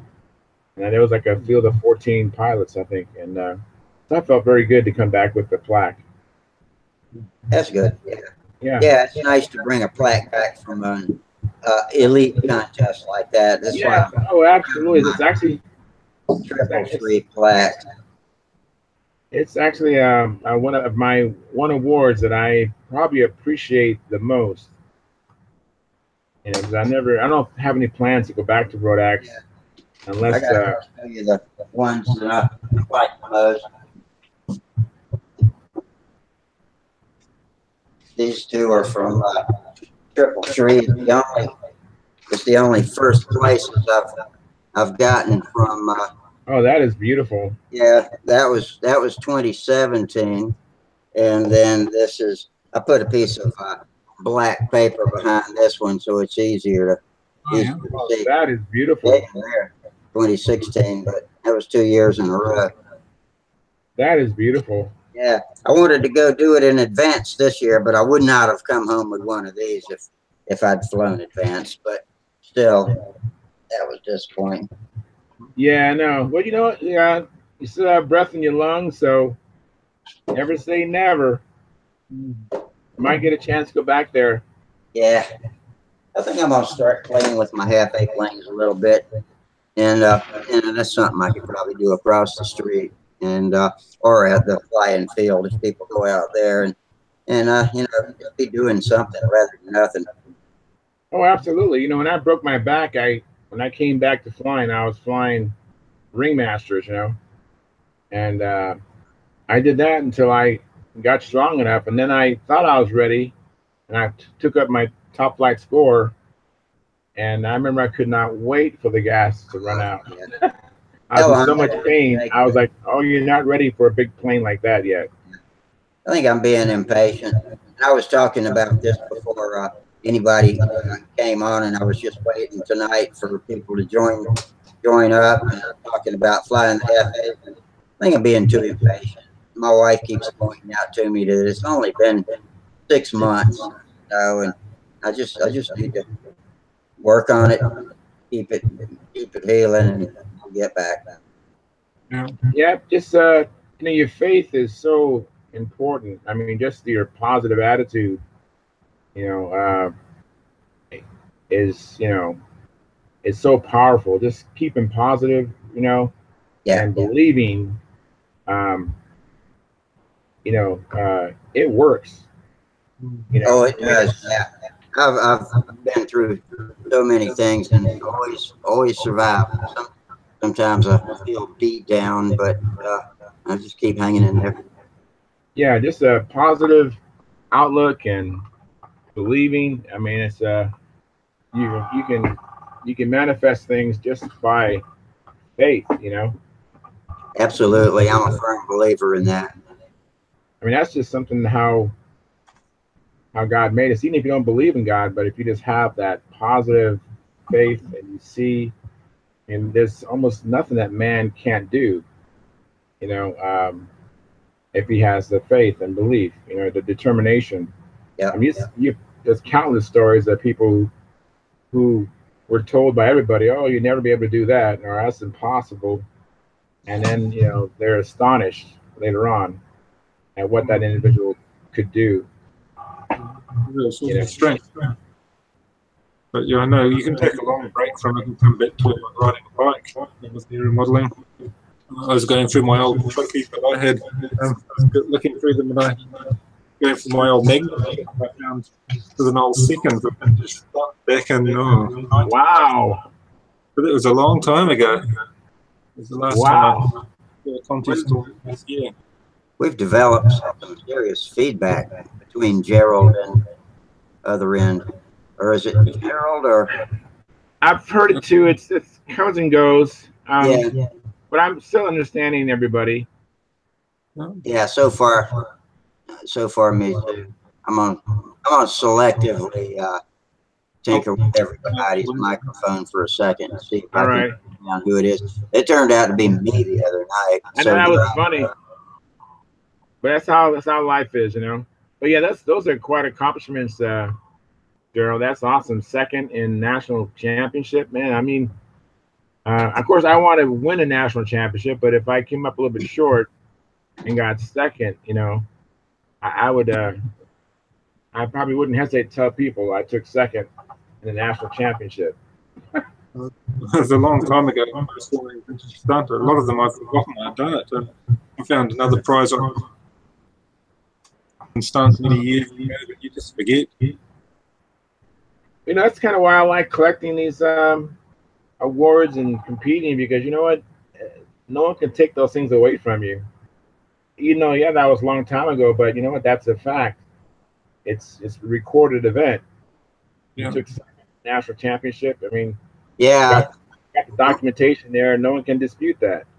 I remember all I knew at the time that I flew beginner was Cox engine forums. I didn't know about Stunthangar, or if I did, you know, I didn't know much about it. And one of my buddies on Cox engine forum told me, now for the rest of your life, you can say I flew competitive control line aerobatics, and nobody can ever take that away from you. Doesn't matter Exactly. whether you finished the flight or only flew against yourself or what. You know, Right. it's Yeah. always going to be true. And your mom Yeah. still thinks you're the best pilot. Absolutely. Yeah, I have one. I have one first place coffee cup. It says first place in intermediate. You know, and it's a coffee cup. And if I have company, you know, I can make some tea and slip down some hot tea with that cup, and in their face they'll see first place and intermediate. You know, at this contest. And but truth be told, I was the only contestant in intermediate. Yeah. Well, sometimes the contest is getting there and actually flying, and I won a combat event at Rotorua one time, and again we only had like 4 or 5 contestants, won, but I didn't seem a great victory having won out of only a few contestants. But it was still the fact that I actually got there. The weather was terrible, and people didn't want to fly, and so you take away the prize. Well, it's still the effort you put in. Nobody who didn't fly ever won a trophy. Yeah, that's right. That's right. Yeah, so yeah, I just after I broke my back, that's when I really became really an ardent competitor, just because I never knew when it's going to quit, when it's going to end, you know. So anytime I can go out there and compete, I want to do it, because you never know what can take you out. So when I was laying on my back and I was trying to get up, I was like, for a second, I was wondering if it was over, I'm going to try an experiment right now. I'm going to turn my mic all the way down. All right. Yeah, I'm lip reading you now, it looks like. Okay, so you can hear me now again. Yeah. All right. I've closed down all my other windows. I've got nothing open, no chat windows, nothing. But we seem to have got a little bit less reverb now. I don't know. It keeps coming and going. When I was talking a minute ago, it was so bad that I couldn't understand what I was saying through the speakers. So I was hoping it wasn't just that bad on your end, but it's YouTube or Google or the combination. So I don't know. I don't think it's any of us causing it. Yeah, it's frustrating though, but like you say, it comes and goes. You can live with it. Right. So Father's Day is coming up, and what are you guys going to do for Father's Day? Fine. Absolutely. That's the one day I have some extra leverage to go offline. I might even be able to talk my daughter into come out with me, just because it's Father's Day. That'd be cool. Yeah. Even if they do have to grin and bear it. Kind of why I was flying that plane today. I was flying that Skyray because I was hoping to get my daughter out, because I'm hoping to get the one that came in here that brought me the food. I'm hoping if I get her flying and she has some success, there's an old saying, you really can't push a rope. You can pull it, but you can't push it. And so I can't push my kids to fly, but I'm thinking if I get my youngest ones successfully flying, my son will probably get a little jealous. I was going to say, he's not going to want her to be able to do something he can't do. Yes. And who knows, maybe I might even be able to get my 14-year-old daughter maybe to take a second look at it. I hope so. Good luck. Yeah, I know. You've got to keep trying, but yeah, it's often that thing. You just present them the opportunity, and if they take it, they take it. But I find my 2 sons are quite competitive now, and they each want to compete against each other, and it's working well for me now. I don't know how long it'll run for. I don't know. At some point, some other interests will probably get in the way, but for now, okay. You did your part. You know what? Part as a dad. You know what, Gerald, happened with me, even getting back into it. I had let control line go so far I didn't have any planes here, and I was getting ready for a major surgery. I had a tumor in my pituitary gland about 15, 16 years ago. I had acromegaly, which in Latin means big hands. And it's just because of I had too much growth hormone. So my cousins came out to visit me, who I taught them how to fly. And they came out and they brought these planes. They brought a Sig Chickmunk, which my cousin wouldn't let me fly it, unfortunately. And they brought a Sig Twister. And I flew the Sig Twister. And when I flew that plane and I felt the pull and looked at the plane, I was like, how could I ever have let this go? Yeah. You know, and then I was determined to get into it. So on eBay, I bought a Nobler Top Flight Green Box Nobler, and that's how I got back into it. You know, and I went to my parents' house and got my airplanes that I had out of the rafters and dusted them off, fired the motors up, and that was like 15 years ago. And it's like, so even if your sons was to walk away from it, you know, that feeling is so unique that if they ever get a chance like me, I got a hand in the handle, and I was bit big time. Then how long was it before you found internet flyers like us? Yeah. Well, actually, I used the internet to find a club in San Diego, and that's when I met up with some other guys, and then just through process, I do a search. I came across Stuka Stunt, and then maybe Stunthangar, and the rest is history. You know. Yeah.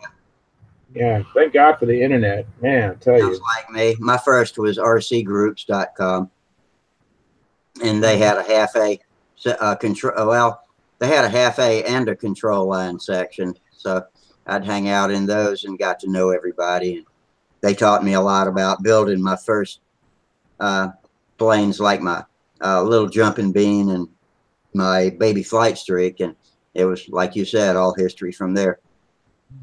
Yeah, just a unique feeling. There's nothing like flying a control line plane. And when my cousins, I'm so glad they thought to bring them out. And I remember them coaxing me to do it, you know, and I was like, man, I think it's been like 25 years or so at that time since I had flown a control line plane.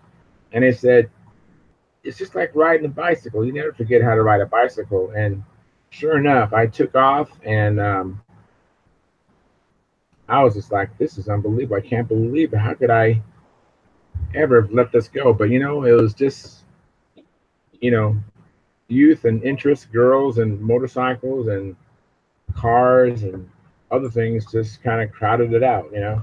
Yeah, it happens there. But I didn't really give up control line flying, but I put more time into radio and helicopters and other things. But I've been the secretary treasurer of our Auckland Free Flight Club since 1990, so that meant I couldn't give it up, really. I've always been hooked in there, but I haven't always been flying competitively. That's the difference, that I was there in the background, often just helping with different events, but I knew things were advancing and I wasn't advancing, and I suppose that's the thing. I could see people coming up with new models and improving their skills, going up the rankings, going from the basic beginner or sportsman pattern and going on to the F2B pattern. You realise, well, you know, I'm missing out. I've just got to keep on trying, even if your health's not the best or whatever, something's slowing you down, you still give it your best and you can get some reward out of it, even if you know you're not going to win. You can enjoy competing, and that's Right. what's been for me.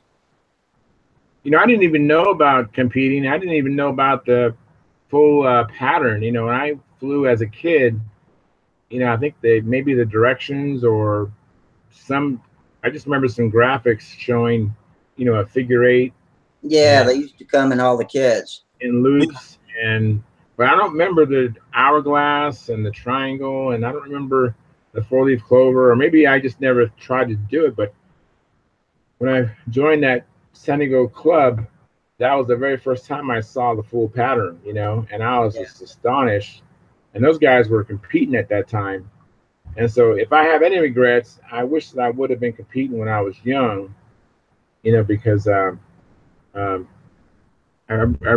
just, you know, because I would have maybe had seen Bob Palmer didn't live too far from here, you know, a couple of hours, you know, Ed Southwick, I think Lou, you know, all these great people, you know, with the exception of Bob Gieske, there's a lot of great West Coast talent. I did fly with Bill Netspan. You heard of Bill Netspan? Yeah. Wild Bill Netspan. I actually flew with him before he passed away. But if I would have flown as a kid, I could have flown and maybe seen even some of the guys I fly with now from time to time with at these contests. I see, like Bob Whiteley, and there's other greats. I'm forgetting all their names. Gordon Delaney, and I could have probably seen them in their prime. That would have been just amazing to see those guys fly. I was very lucky. My mother bought me my Cox Super Stunter back in 1980, and that had the full pattern in the back. It showed the full pattern, and I just marvelled over doing these 4-leaf clovers and square loops and 4 square 8s, and I always wanted to do it. And then it was quite early in the piece I met a really good flyer, Dave Wright, and he flown at the World Champs on a number of occasions, and Wow. And he encouraged me. He gave me it was Jim Mannell's How to Fly the Schedule, basically a guide on how to fly the schedule, and he passed that on, and I was learnt the schedule in the early 80s, and I also knew Dennis Tristram, and he was a top pilot in New Zealand here back in the 60s and 70s. He was really a fabulous builder as well, and I met another English flyer, Sandy Sanderson, and other ones that were top flyers that just happened to be in the early formative years of my flying. So I learned how to fly the pattern, but I probably just didn't give it enough effort when I was young, when all the reactions were there, and that keenness to build. So I know. Oh, absolutely. I just, but we can't get that time back. It happened, but I wish that things would have been different as far as control line. I wish I would have stuck with it and done more of it when I was, younger, and then kept going, because it would have been much better when you go through different life experiences and disappointments to turn to your hobby instead of just, other things, Yeah, I didn't know competitive pattern flying existed until about 2011 or 2012, and even if I had started when I was a kid, school and work and getting married would have interrupted it, just like it does for so many people, and I would have been a retread again anyway. But I wish I'd known about it back then. But when I first started trying to fly the pattern, I never thought a contest was something I would go to. It just, it didn't, had no idea there were any that nearby. But I thought all of the stunts were out in front, and I was out there trying to do vertical 8s, with 45-degree tops, and wow. I didn't know. The half pay, that might be doable. The half pay, that probably is doable. Well, with my little twitchy shoestring, it almost was. I down there was doing vertical 8s, but I was still managing to pancake it. But somehow that shoestring lived through it all. Still hangs in the shop, and I take it out once in a while. But yeah, I'm glad I finally joined the club. I had never met a fellow aeromodeler until 2012, and so I'm glad it all came to be. I just wish I'd had more of my life to do some of it, but yeah, it's from here on until I can't. So I'll keep going till then. Yeah, a lot of flyers, even though they're getting on, they struggle to attend the events. They still like being part of the social scene. They like coming along to the club meetings and talking about what they did, and it's great to have them along at events just to talk and share a meal or whatever. It's nice. Like at our nationals, there were quite a number of older flyers. It was our 70th nationals over Christmas, and a lot of older flyers were there that weren't able to fly. They were hobbling around just trying to be on the scene, and it was just great to see those people and put a name to the face. And there's some incredibly feeble-looking older guys that can still get out there and fly a pattern better than me too. So Hey, one of the guys I was flying with, I wasn't doing the full pattern, but this guy Fred Miller is 86 years old, or 86 years young, I should say. 86, and I was flying with him today, and he was flying, probably doing the equivalent of the beginner pattern. Hmm. You know, flying upside down and figure eights and Yeah. stuff like that. But at 86, I applaud him. I think that's very manly. Well, he's very fortunate to be able to do it. Yeah. Yeah, and he's totally into it. I mean, you know, he makes mistakes, and part of it is because his legs get tired, you know, and Yeah, stuff things like that. distract you, and you'll forget what's next or what you just did sometimes. But and some of these guys get to the point where they can't remember the order of it too well, and they get this. You know, you can get a caller to stand out there with you and tell you what's next. And Yeah, rule. I'm glad there's no rule against that. right. Yes, I have a friend who called me. I called him and see if he's going to come out, and he's 83, and he's having health challenges. You know, so unfortunately, I don't know. I hope he'll hang in there, but he's just kind of until his health gets a little better. He's having a problem with his eyes tearing up, and so it's just a glare. Mm. And then the nail in the coffin is he gets dizzy, you know, stumbles. So you can imagine, and he has a beautiful semi-scale P40 that is just unbelievable, you know. And so he doesn't want to crash that. So if he doesn't feel right, you know, he doesn't put the plane at risk. He doesn't fly. Yeah. It is a beautiful P40. Mm. I mean, it's a big P40 too. I think he has he either has a Rojet 67 or a Rojet 76 or something in there. It's a big Rojet. You know, it dwarfs my but I mean the fuselage definitely dwarfs my Strega. I'm not sure about the wingspan. That Strega is the biggest plane you got, isn't it? Yeah. Yeah, it's a 60-inch wingspan. I think his P40 is at least 60, but the fuselage is literally like that big. Wow. I mean, it's a big fuselage. Yeah. You know, beautiful plane. It flies great. One day I have to ask him if they'll let me fly it. I hear it flies really good. Hey, Look at Kevin. He's got a camera. Holy schmoly. Oh man. Holy smokes! Nice You're to meet not you. as ugly as I thought you were. In person. How you doing, Kevin? Oh, you got a pretty good video feed, it looks like. Hold on. I'm still trying to figure this out. Yeah, well, you're making progress, bro. Can you What? hear me all right? Yeah, We hear you, and we see Now my you. battery's going dead. Oh crap. Oh, that's too bad. Oh well, that's what you call a cameo. Oh, At least I got one of my computerized objects to work. Yeah. I gotta go. My battery's dying. Okay, All man. right, man. Well, nice to pop in like that. yeah, it's good. Well, next time, hopefully. Oh, There he is again. He's got it figured out, except his camera is running around. Oh, that's cool. Well, you know, that's promising because that means in the future he'll probably be hanging with us full time. So we got a new video visitor to look forward to seeing in here. Yeah. Oh, I hope he joins you because he has a great personality, very infectious laugh. yeah, I suppose we've had a difficult times with some people getting on, like we'll have George from Columbia. Columbia, yeah. He sort of managed to get in there one session, I remember. Yeah. Yeah, hopefully he'll he's get back. back.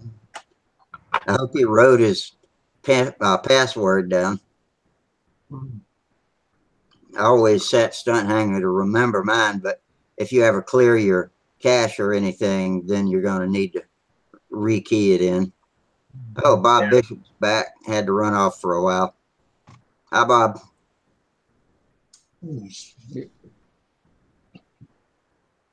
Oh, wow. So Kevin says of all his devices, it works on his freaking iPod Touch. End quote. I'll tell you what's, well, I don't know what an iPod Touch is. Is that a tablet?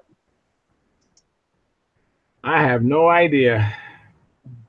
I'll tell you what I got. I'm not much of an Apple fan. I know more about Windows products. I got for my tablet. I bought this little Bluetooth keyboard, and it's got a magnetic back. And the guy I bought it from is the same guy I bought the little case for it, and it's got a piece of metal in it. So this is magnetic. So once I set it down in front of the screen, it stays. And I've hooked it up to the PC right here and used it before. So it's a great little thing. It's got, you know, rechargeable lithium batteries in it, and it's a lot easier to use than the touch screen for me. So Kevin says that the iPod Touch is a music player. Oh, Okay. Whatever works. Hey. doing well then. Basically an iPhone with no phone, he says. Yeah. Okay.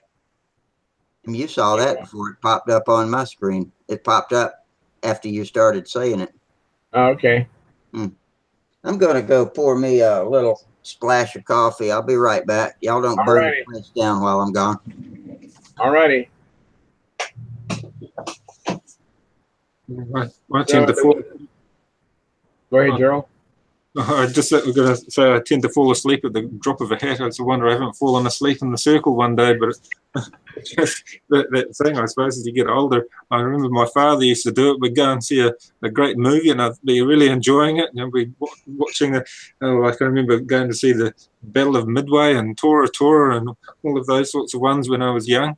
And he'd always fall asleep in them. And I thought, how could you fall asleep in this classic movie? You know, you'd love to see all the old war movies, Bridge Too Far, all these.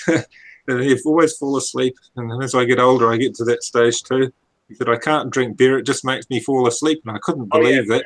I fall asleep too. And I like coffee. I mean, you know, if I go to a party, there's parties here. Sometimes my neighbors have parties and they have alcohol and beer there. And not that I'm against those things, but if I have a beer, I won't be able to work on my airplanes. You know, I just get too sleepy. So I'm always turning it down for the most part, just because the side effects of beer is that I get sleepy. Yeah, I can handle rum and Pepsi. I like that. It's my favorite. It doesn't make me sleepy, but beer, for some reason, it just knocks me out. And Rum I never puts me to sleep. Rum and vodka both put me to sleep, but vodka makes me feel really great at first, and then a few minutes later I get really grouchy, and then I get sleepy. With rum, I get really happy for a while, and then I get really sleepy. I'll skip the grouchy part. But one time, my son and my best friend and me all went to the IMAX theater to watch one of the newer Matrix movies. And it was just wall-to-wall action. You know what an IMAX is, right? Yeah, round kind of yeah, theater. Yeah, just almost like 3D. You lay back and it's just all around you. I went to sleep in the middle of that, and my son says, "How could you fall asleep with all of that going on?" And it was wall-to-wall action, and it got to where it was just falling into background noise after a while. It was just never ending, you know, and it was pointless almost. And so, yeah, I can fall asleep at a drop of a hat sometimes too. And then when I crawl into bed at night, other times I can't go to sleep or to stay asleep for anything. So. Well, yeah, I suppose it's part of getting old. But yeah, my sons wanted to see the new Solo movie, so we went along and saw that, and it was a lot of fun. I didn't fall asleep, surprisingly, but yeah, it was not a bad movie for a new movie. I'm always one that on movies, but it's got aircraft in it, and then that one had a bit of piloting in it, I suppose you could say. It wasn't all bad. I have to check it out. My son has seen it, but I haven't seen it, and I look forward to seeing it. But I might wait till it comes out on Netflix. I don't know. I'm not in a big hurry to go to a movie theater, spend all that money. It's expensive to go to a movie theater here in the States. It sure is. Kevin, going back to our getting sleepy drinking, Kevin suggests go to Scotch on the Rocks, but I drank Scotch a long time ago, like back when I was in college, but I drank too much, too many times, and now I hate it. But Jack Daniel's on the rocks in a short glass is my favorite. But I've pretty much given up alcohol. I just got tired of it. So it's rare when I'll take a drink nowadays. Yeah, I might have one on New Year's Eve at home, stay at home, and just have one little. I'll make a cocktail for my wife and I. Especially since I've been getting back heavy into aeromodeling, I can't do the things that I like to do if I got a buzz on, or I'll mess it up. So. Oh, I know exactly. I mean, that's part of what. Oh, absolutely. Yeah. Even when I go to the contest, I try to not have, if I have to have coffee, I'll drink decaf before my first official flight. Maybe after the contest, I go back to caffeinated, but I don't even want the extra adrenaline. Nothing to change your metabolism right then. Yeah. Yeah, exactly. I just, especially when I go to a new site, I don't want to be extra excited. I'm already excited enough as it is. I don't really need coffee when it's a contest. Yeah. Kevin says, "Oh, Jack, I had problems with that and a big bag of Doritos. Can't stand either one now." And please do not expand on that. We don't want to hear any more about what might have happened with a bag of Doritos and a bottle of Jack. Oh man. But yeah, I suppose as you get older, you sort of value your time. You realize that whiling away an evening unable to do anything ain't any good for you. And no, it's not. Why we would waste time when we was younger truly exemplifies the adage that youth is wasted on the young. Yeah, that is a truthful statement if there ever was one. Yes. Oh man, what a waste of time. Imagine all the concourse winning airplanes we could have built. Yeah. Instead of being inebriated.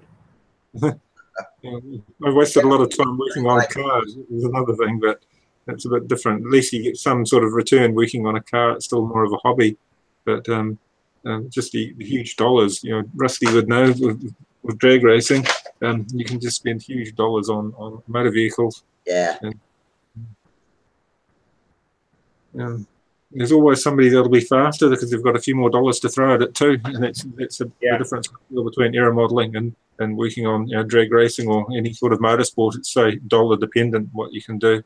Yeah. Well, I think even to a certain degree, aeromodeling dollars can make a difference too. Yeah. They can, but then there's always the guy that can pick up a ringmaster and go out and beat the crap out of a Yatsenko. So. Yeah, or even Bart Kaplinski can beat you with your own airplane. Yeah. I mean, never fly before. You go out, pick up your handle, and then beat you with your own airplane. That's get it figured out during the first loop. Okay, instantly knows that plane. Yeah. Yes. I'm not a natural. I guess that's what makes it so much fun, because it's always a challenge for me. I guess if I went out and it was easy to do, I might have moved on by now. Who knows? Oh yeah. Well, it's still a challenge for me. Don't get, as the young kids say, don't get it twisted. It's still a challenge for me. I mean, it's still takes nerves to execute. Pull out at 5 feet. On a reverse wing over. And other things. I still find it extremely challenging. I know I've progressed, but I feel I have so much further to go. And it's that executing what you should be doing. That is the mystical element that just keeps me at it, because it's like trying to get myself to do what I know I should do, and I find myself not doing it.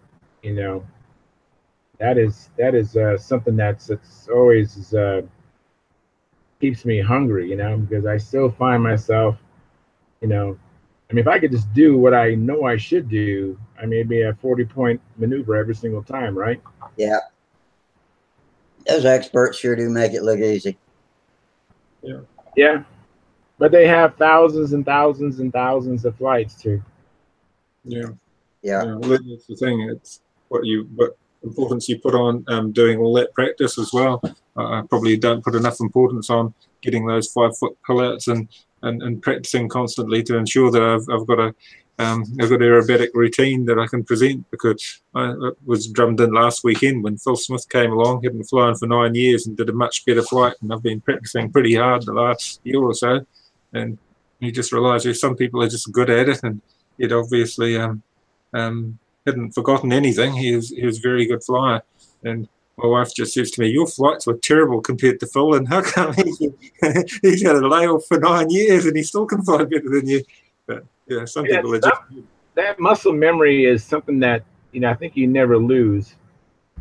That's something that we can develop, is that muscle memory, That's why I'm so glad that I know the pattern, because I know the pattern to the point now that I can probably drop it and come back and still fly the pattern, not necessarily at 5 feet, but I can do the maneuvers, But I think as far as the pullouts, for me, I just need to have I haven't gotten to that point yet, but when I was really going for it a couple years ago, I actually made these 5-foot guides that I would place them in the circle. I mean, outside the circle, and it was a constant reminder of where 5 foot was, and just to give me the discipline to pull out.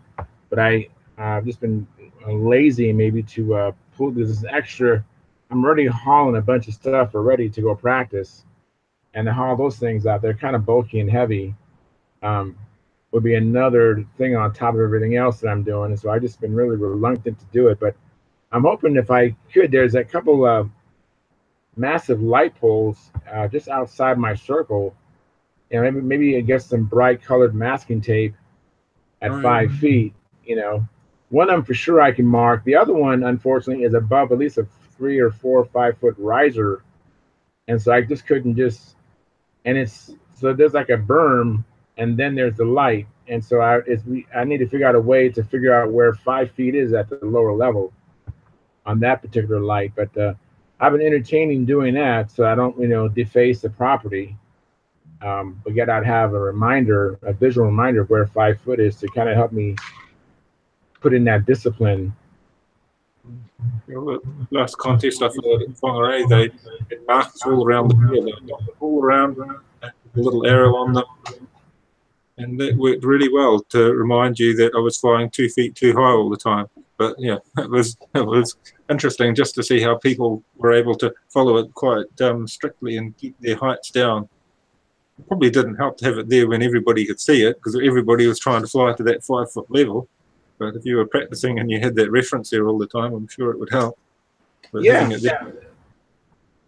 Even if I think if a visitor, and it was always there, but a visitor would still have to have had that discipline to fly at 5 feet, even if it's there, because your muscle memory and your timing, you kind of get into a rut, So, but practicing that would have an advantage, I believe.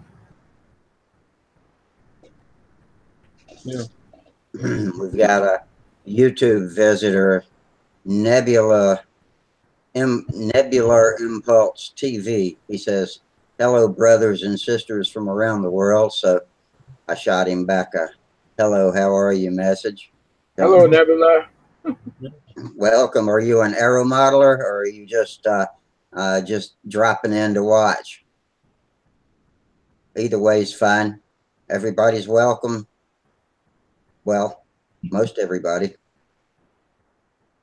Did you see Kevin McElroy's comment earlier, Rusty? He says he's happy to get through a 2-minute flight without falling over. Oh, come on, Kevin. I thought you were an expert pattern flyer. Oh, my wife's here. Oh, hey. Hey. Alina, right? That's right. Hi, Alina. How are you? I've seen your video. Very good video. Thanks for dropping in on us. It's all right. I just thought I'd give Gerald a bit of cake and coffee. See you later. All right, see you later. Thanks for the cake. Can't share it over the internet yet, sorry. Yeah. Yeah, I thought the woman there behind you, Gerald, I thought that was your wife. That was 10 years ago. Is that your wife? The image there behind you, is that your wife when she was younger? No. No, No. no, okay. The room was decorated to keep me inspired, maybe. Oh yeah, that definitely inspires me too. Yeah, just don't want to forget the prime directive. So Yeah, exactly. Lena's been great with her support for aeromodeling, and she always supports me to when I tell the boys, come on, pick up the handle, you got to fly. She's always there pushing behind them, making sure they do the right thing. But yeah. Well, you know, your wife flying. I mean, that's the cat's meow for me. I mean, just I'd love to get my wife to fly, and I think my wife would love to fly if she didn't have these health challenges. You know, I know there was one time, at one point in time, she was really reluctant, mostly because I had so limited amount of planes. You know, but I mean, I don't have a whole lot of planes that are capable of flying at the moment, but I do have a lot of planes. You know, some are different um, levels of repair needed. You know, but I right now I have, you know, I could easily go out there and pull, you know, 3 or 4 planes out to go fly right now. You know, my Strega is my best flying plane right now, but I have other planes I can fly at least. Yeah, it's been a challenge for me, just making sure I've got planes to suit the boys' needs, and my wife just saying we can take 4 planes and that'll do the job when we go out to fly. At home, it's much easier. You can just come back in. They've crashed one. You can grab another model off the wall or behind the cupboards and go out and fly. But when you've got to drive a distance, that's really hard to make that decision. Oh yeah, that's yeah. Transporting airplanes, that's a challenge because hopefully this year, later on in October, when I go to the state championship, maybe one of my kids would be able to fly, and I'll be transporting maybe 2 or 3 airplanes that way. You know, maybe 1 or 2 for them to fly, and then my Strega, or hopefully my Pathfinder, and maybe the Strega, and then some plane for the kids. Which that's going to require, you know, us taking maybe 2 vehicles, or maybe I put them all in one vehicle, and then the family might go in the other vehicle. Yeah, we've had to do that at times when we've helped them run a contest, and we've got to bring the barbecue or some tables, and we end up taking 2 vehicles to have everything there. But that's where I keep thinking maybe I'm going to have to get a large van in the future. If everybody wants to fly at the nationals, it's taking all your gear as well as the models and even entertainment for them and clothing. Everything it just becomes a very difficult challenge, and you can appreciate why some people are prepared to invest in a camper van and go that way as well. How far away from you are the nationals? Our nationals is normally the day drive there and then another day drive back, really, to do it comfortably. Is it in the same place every time? It varies. Sometimes this year it'll be closer. It's only like a half a day drive down towards Matamata. So half a day drive's quite comfortable. But when it's down in Carterton, the central north, or the bottom of the North Island, really, then it's a whole day's drive. And if you're there a week, then you've really got to plan quite well exactly what you take. And in terms of last time, the boys were flying smaller 15 size models. It wasn't too hard, but if now they're flying 35 size models, it's going to be a lot more of a challenge. Yeah. Kevin says he can't go flying because he can't haul his planes in his truck anymore because he sold his folding cover and ordered a Leo shell. Well, you could throw a blanket over them and anchor it down with some bricks or something and keep them from blowing around. Yeah, the tarpaulin or whatever that some people use on their trucks. But my one's got like a camper shell on it, but I don't normally use it for flying. But you can't get 4 people in the truck comfortably. It's just a bench seat. Have you got a truck with a big cab with a back seat, or just a regular cab? I've got a Chevy Suburban that I've still got to do some work on to make it all legal. That's a pretty big vehicle. I've got that I can use, and then I've got a C10. It's just got the bench seat in the front, so it can fit me and the 2 boys, and it's plenty comfortable. But you can't put 4 people in the front. But that would hold all out very easily with the big 8-foot tray. It's a massive vehicle. But, these station wagons are our everyday fare for going flying. If we head down tomorrow, I'll probably manage to fit two stunters and two smaller models in quite comfortably. And if I put Alina's Skyray in, I probably put two 35 size models and two larger models in, as well as some combat wings, a few other things. But yeah, it's always a juggle. And the hardest thing is when one boy with Otto crashes Max is playing, or Max crashes Otto's playing, then all hell breaks loose. But they often do that. They want to fly each other's models. I don't know why that comes about, but they always want to see how the other boy's model is going and give it a go. I'm sure you've got families with aeromodelers is that, or they want to fly mum's plane, and I hate it when they crash mum's plane because then she often misses out flying. She sacrifices a flight so they can have a fly, and then they splash her plane out. And yeah, a mother's love is amazing. Yeah, she's always sacrificing. Yeah, when I was at Brodax a couple years ago, I actually went and I actually was curious to see how people transported their airplanes, and I got some pictures of some of those if you want to see them, of how people transported their airplanes. Well, that'd be neat, yeah. So let me see if I can share this with you guys. Screen share this. I figured we were going to have more folks in here with us. I expect Steve probably couldn't come because of Brodak. Okay, I'm clicking on your screen, Charles. There we go. So I was just walking around Brodax, and these are just some of the ideas that I came across. Did you see the first one already, Rusty? Yeah. Okay, so this is the second one, and that looks like a stiletto there. I don't know if this is a van or not. What you got there? Okay, thank you. So let me click on to the next one. I'm not sure what the vehicle is, but you can see the dowels. Thank you, baby. And then the next one here. Oh, yeah. Yeah, someone made a little makeshift table. And I think this red plane here, Rusty, is Joe Gilbert's T-Rex. I thought that was a neat idea how he had the PVC there screwed in. Stabs. Can you see the hooks there where you can put some sort of elastic to grab the plane around? Oh, yeah, yeah.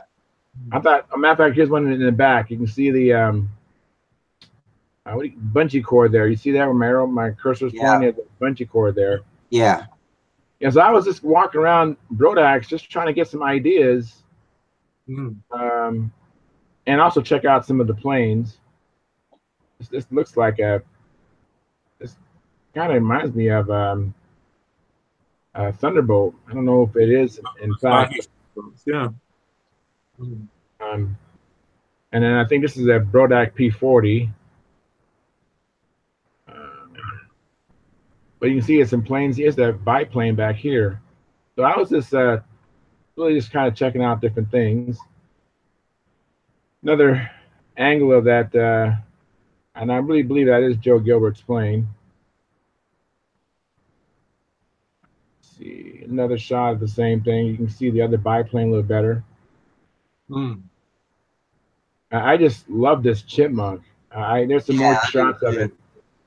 I mean, you see the shadowing and the ink lines. Yeah. Look at the shadowing here. I mean, just extraordinary job. I thought I was so impressed. I think I have another shot of it. Here's a close up of the how the person transports the plane. Yeah. Another shot of the same thing you saw earlier. This is inside the car. I thought this was pretty creative. I might have another shot of this somewhere in this here too. Here's another shot of it. This is higher up in the same vehicle. You can see he has a wing supported here with a bungee cord. Obviously, this is a take apart. Looks like it might be an RC plane. Yeah, it looks like there's some electronic servos and stuff in there. Yeah. And another shot at the same vehicle. I thought that was pretty impressive.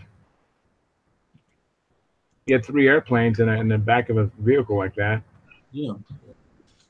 And I'm always also intrigued with people's flight boxes, how they arrange equipment also. Yeah. You know, even if someone's not intentionally wanting to show you something, you can steal a lot of ideas with your eyes, right? Yeah, that's right. And right here is the back of, or the side of John Brodak's house. And Rocky I thought this little trailer was fantastic, perfect size, not too big. I don't know what the length is or what the width is offhand, but I thought it'd be a great transport, and that's what he uses it for, his business, I think, and for going to Brodak's. Mm-hmm. Oh, this guy, I actually spoke to this guy. He actually told me he goes to wrecking yards and he takes out all the coat hangers he can. You see these coat hangers? Yeah. And he attached them to the back of his vehicle. I forgot if this is a van or what, but it might be a station wagon or a van. But that's how he does it. And look at all these planes here on one side. Yeah, or they just, I can't tell. Are they just, if they got hooks or something, they're slid along the coat hanger? Yeah, there's a wire or a coat hanger. Okay, you got the coat hanger itself from a car, Yeah. right, screwed in. And then there's a wire here that's hooked to the coat hanger and then attaches to a tail wheel. Okay. You see that? Yeah. Is that clear to you, Gerald? Yeah, it could go through their stooge if they've got a stooge to launch it too. That would work as well. But yeah, it's a good system. They're relatively light anyway. They're not like having a. This is another great idea. This guy, to protect his wings, he takes these like 12 or 16 case cans of soft drinks, and he just folds it over to protect the wings from getting punctured. That's pretty good. And again, you can see another coat hanger here or something. I forgot the gentleman's name, but yeah, I thought this was pretty intriguing. Yeah, it's a very good setup. And you can see the tail wire here. This is how he has it hooked up. Yeah. And here's another closer look. It's a better look of it. You can see. Yeah, okay, I understand. So these come from a wrecking yard, right? And it just takes one screw, maybe a sheet metal screw, and they're attached. You know, this might be different too. This I don't know if this is metal, what's here or not, but I thought it was a pretty good system for to carry a lot of planes. And then here's another view of how he attaches the planes to him. So, I don't know. What, Gerald? Well, the heavy part's pointing down, the motor's pointing down. So even if it moves sideways suddenly, the model should stay affixed quite well to the wall because your mass, most of the mass is on the bottom of the floor of the van. Right, exactly. The only thing is sometimes we've got so many models stacked inside, you've got to make sure you've got really good wing mirrors that are well adjusted because you can't see anything, just models in the back. Right. So you can see in one case, he's actually using the cereal box, I think. Yeah, my brother used to make up wing covers like that. He'd use old large boxes you get at the supermarket. The boxes, relatively soft cardboard, something that's not too heavy. Corrugated would be good. Corrugated cardboard. Yeah. Now I've seen some really elaborate wing covers where they actually will stitch them together out of some sort of felt or padded material, and they actually will make a real nice like socks, for the wing. Yeah. But this is quick and dirty. You get a box of cereal. Yeah. Or if your favorite alcohol beverage, Bud Light, and cover up protect your wing from getting punctured. Yeah. Yeah, I used to do it, but I haven't really bothered in recent years, making up the wing covers. What does that say on that sticky note? Superfly, Uh, and then something else. J-E. It says it's Superfly, then inbound or Oh. inboard.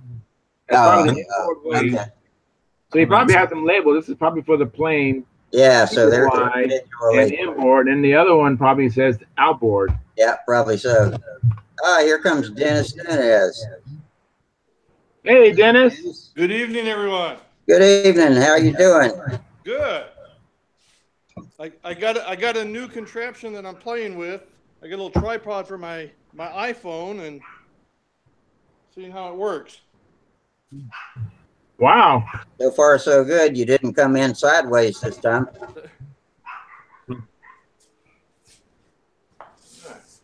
So, did you go to Brodak or not? Not me.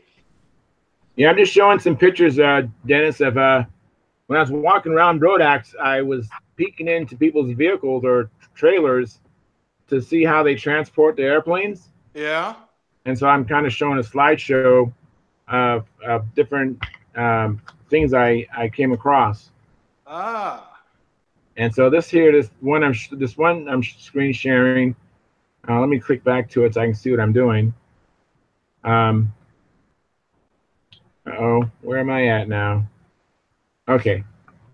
So I don't think I have too many more images, Rusty, but let me just finish. Okay. Let's see here. So here's another. This is that same vehicle. So Dennis, you might have missed this, but this guy, he went to a wrecking yard and just pulled all the coat hangers, you have in your cars. Those coat hangers that usually have one screw holding it in. Yeah, like the hooks that are on the ceiling in cars. So he took them and then he reattached them to his vehicle. So along the whole sides of his vehicle, he's suspending all his airplanes. And then he's protecting the wings with like a 16 pack of beer,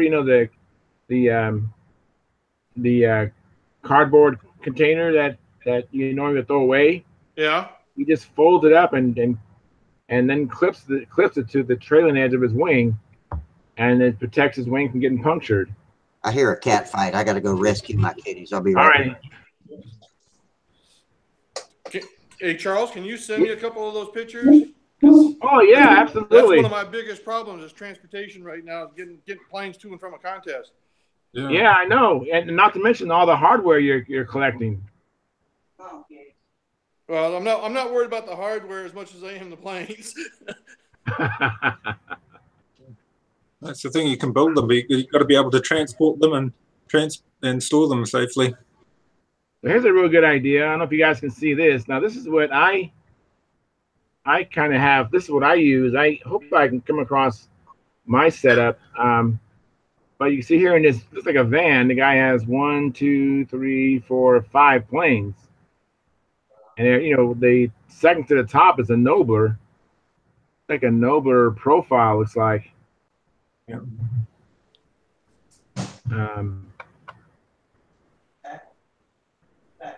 And then this is I saw this on Stunthangar. This is actually Bob's and Belly's setup. This is outside the vehicle, but he puts, I think that's what we just saw, just the last frame. This is it outside the vehicle. And I made this myself. I liked it so much, and I painted mine a charcoal gray, so you really, on first glance, you wouldn't even know it was a PVC construction. So I need something that'll go back in the back of a sedan. Right. Yeah, I know your vehicle. Matter of fact, earlier in this presentation, I had a system the guy using in his car. You might like that. I'll send you these pictures. But yeah, I was really intrigued by this setup, and this is what I put together. But mine holds 4 planes. And that's the last of the images. I've got a rack, something like that. I don't know what it was originally made for, but when we were cleaning out my mother-in-law's house, I brought it home and have have yet to adapt it to airplanes, but that it was basically identical to that last picture you showed. Yeah, that's Bob's and Belly made that one, Rusty. Oh, really? Yeah. Trying to find mine. I actually have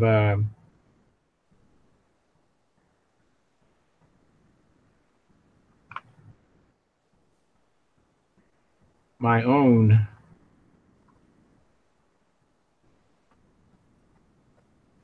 Huh. Well, anyways, if I come across it, I'll let you guys see it, how I do it. But it's just like that last one, the one that Bob's and Belly made. Did you manage to save your kit, Rusty? I'm sorry, what, Gerald? Or did you manage to save your kit? I did. Well, one of them wouldn't come back in, but they were just howling at another neighborhood feral cat out there. Now, I think it was howling more than any fur flying, but they're okay. Good, But good. it get expensive if you've got to take them to the vet because they've got a gouged eye or something. Yeah. And they, they'll get bits and pieces of claws embedded in them, and eventually they'll start spewing pus. It's gross, but yeah, cats will be cats. Yep. Yeah, with 5 I left cats. the door cracked. I left the door cracked so they can come running in to the porch if they need to. So they'll be all right. So Dennis, your gladiator looks really good. Yeah, it's looking. I'm getting ready to start sealing some wood and start doing some covering. So, Can I get a better angle of the cowl? The front look on. I want to see that. The cowl. Straight on. Oh yeah, that looks. Wow, that's a big scoop. Now, where's the air exit? if I don't bang this around. Okay. Oh, yeah, that looks good. 2 big slots that'll come out of there. Very, very nice. You think that's enough exit area? Oh yeah, yeah, that should be more than enough. Another rule of thumb is 2 times the entrance. Yeah, I couldn't remember exactly what it was, but 2 times. good. I have yet to build a full fuselage plane. And your cowl line looks nice and tight, man. You did a good job. Cowl fit looks really good. I've had to work on it. In fact, I just finished the. There you go. I got the fuel tank done. Made my own tank again, and got that all set up, ready to go. That looks great. Oh, nice. It looks like a commercial tank, man. Yeah, I'm starting to get pretty good at these. Had quite a bit of experience doing that. So. What is that? A 6-ounce tank? 5 ounce. 5. Very nice work. LA 46 is what I'm going to be running. Yeah, very nice job, man. Yeah. How many tanks do you think you've made? How many tanks have I made? Yeah. For just a plane or for all the planes? I mean, all the planes. I mean, I probably built 20 tanks. Yeah, it looks like all it. the way from for half A fuel tanks to the circulus for the 60s. Yeah, it looks very nice, man. It definitely shows up that you've built a lot of tanks. The what makes it easy was that Jim Lee has that tank bender tool. Okay. Now I've got a vice grip hand brake for bending them. I don't know if you can see this, but it's 2 pieces of steel that slides apart, and you slip your sheet metal in there to bend the edge. Yeah. Right. Yeah, so you got to make sure you bend them in the right sequence. You don't want to get yourself painted into a corner. Right. Right. But once you figure that out, it works really, really well. And it's got little Allen head screws to tighten it up, keep the tin from shifting, and just go at it. Nice little bending brake. Yeah, I got a brake with vice grip handles on it, but it's not quite wide enough. It'd be nice. I think it's 4 inches. It'd be nice if 5 or 6 wide. What I usually will do, I make up I have a CAD drawing that I do the tank. Like here, this was the end view, and this was the plan view of it. But from that, I'm able to make a pattern. Again, I don't know if I'm holding this up where you can see it. A pattern with where I mark the bend lines, and I actually glue this to the tin with the 3M adhesive. Right. And then I just bend it along these lines. I don't measure anything other than the piece of tin I need the overall size. And then I glue that right to that tin, and then I start bending it. And then I take a heat gun after I'm done, because I keep this on the outside.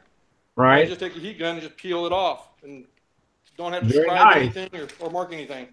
Yeah. And what kind of solder do you use to assemble it? Just a rosin core. Electronic, like 6040? What is this stuff? I bought a quarter pound of it. It cost me $30. That's all I know. It's the Kester. I think it is 6040 is what it is. Okay, good. Yeah, 6040. Now, Dennis, do you use the that same tool you showed earlier to make the end caps, or? No.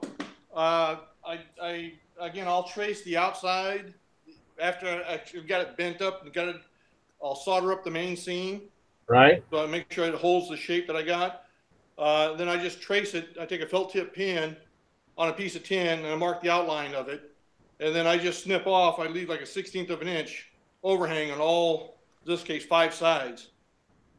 And then I do the 2 long bends with this. Right. But the little 45, I just use a pair of wide pliers and just bend them manually. Okay. Yeah, how I make my tanks is I actually use a wooden block, a hard wood shape, and then I actually just roll the metal. Yeah, exactly. Yeah. Yeah. That's how I used to make them, but with that bending tool and then just doing a drawing and taping it to the tin is so much easier. Comes out nice and square.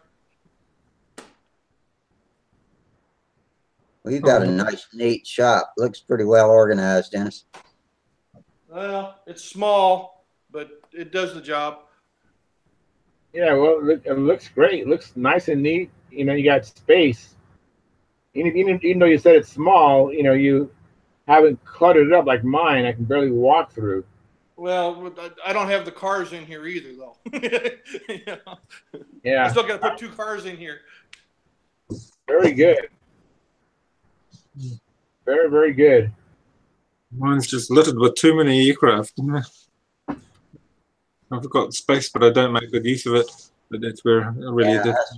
I remember one night I said, if you ever had an earthquake while you were sitting in there, would take them a week to dig you out from under all that balsa wood. I'm curious, Dennis. I'm a curious person. So what's holding your, I guess, the wall? What are those white things that the screwdrivers are in? Oh, that's just it's a white board, and it has 3/4 inch PVC.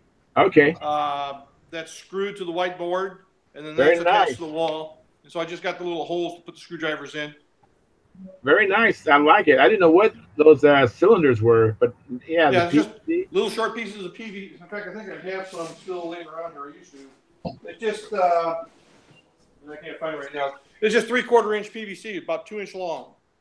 Yeah, that's a great idea. I love it. I absolutely love it. And they Very stay good. put. That's the nice thing too. The screwdrivers don't fall out or anything. I can put pliers in there by the handle. So it works pretty good. It's always nice when everything has its own place. That way you know when something's missing. Yeah. Well, the stuff I have hanging, I don't use that often. The stuff I use is on my bench. Okay.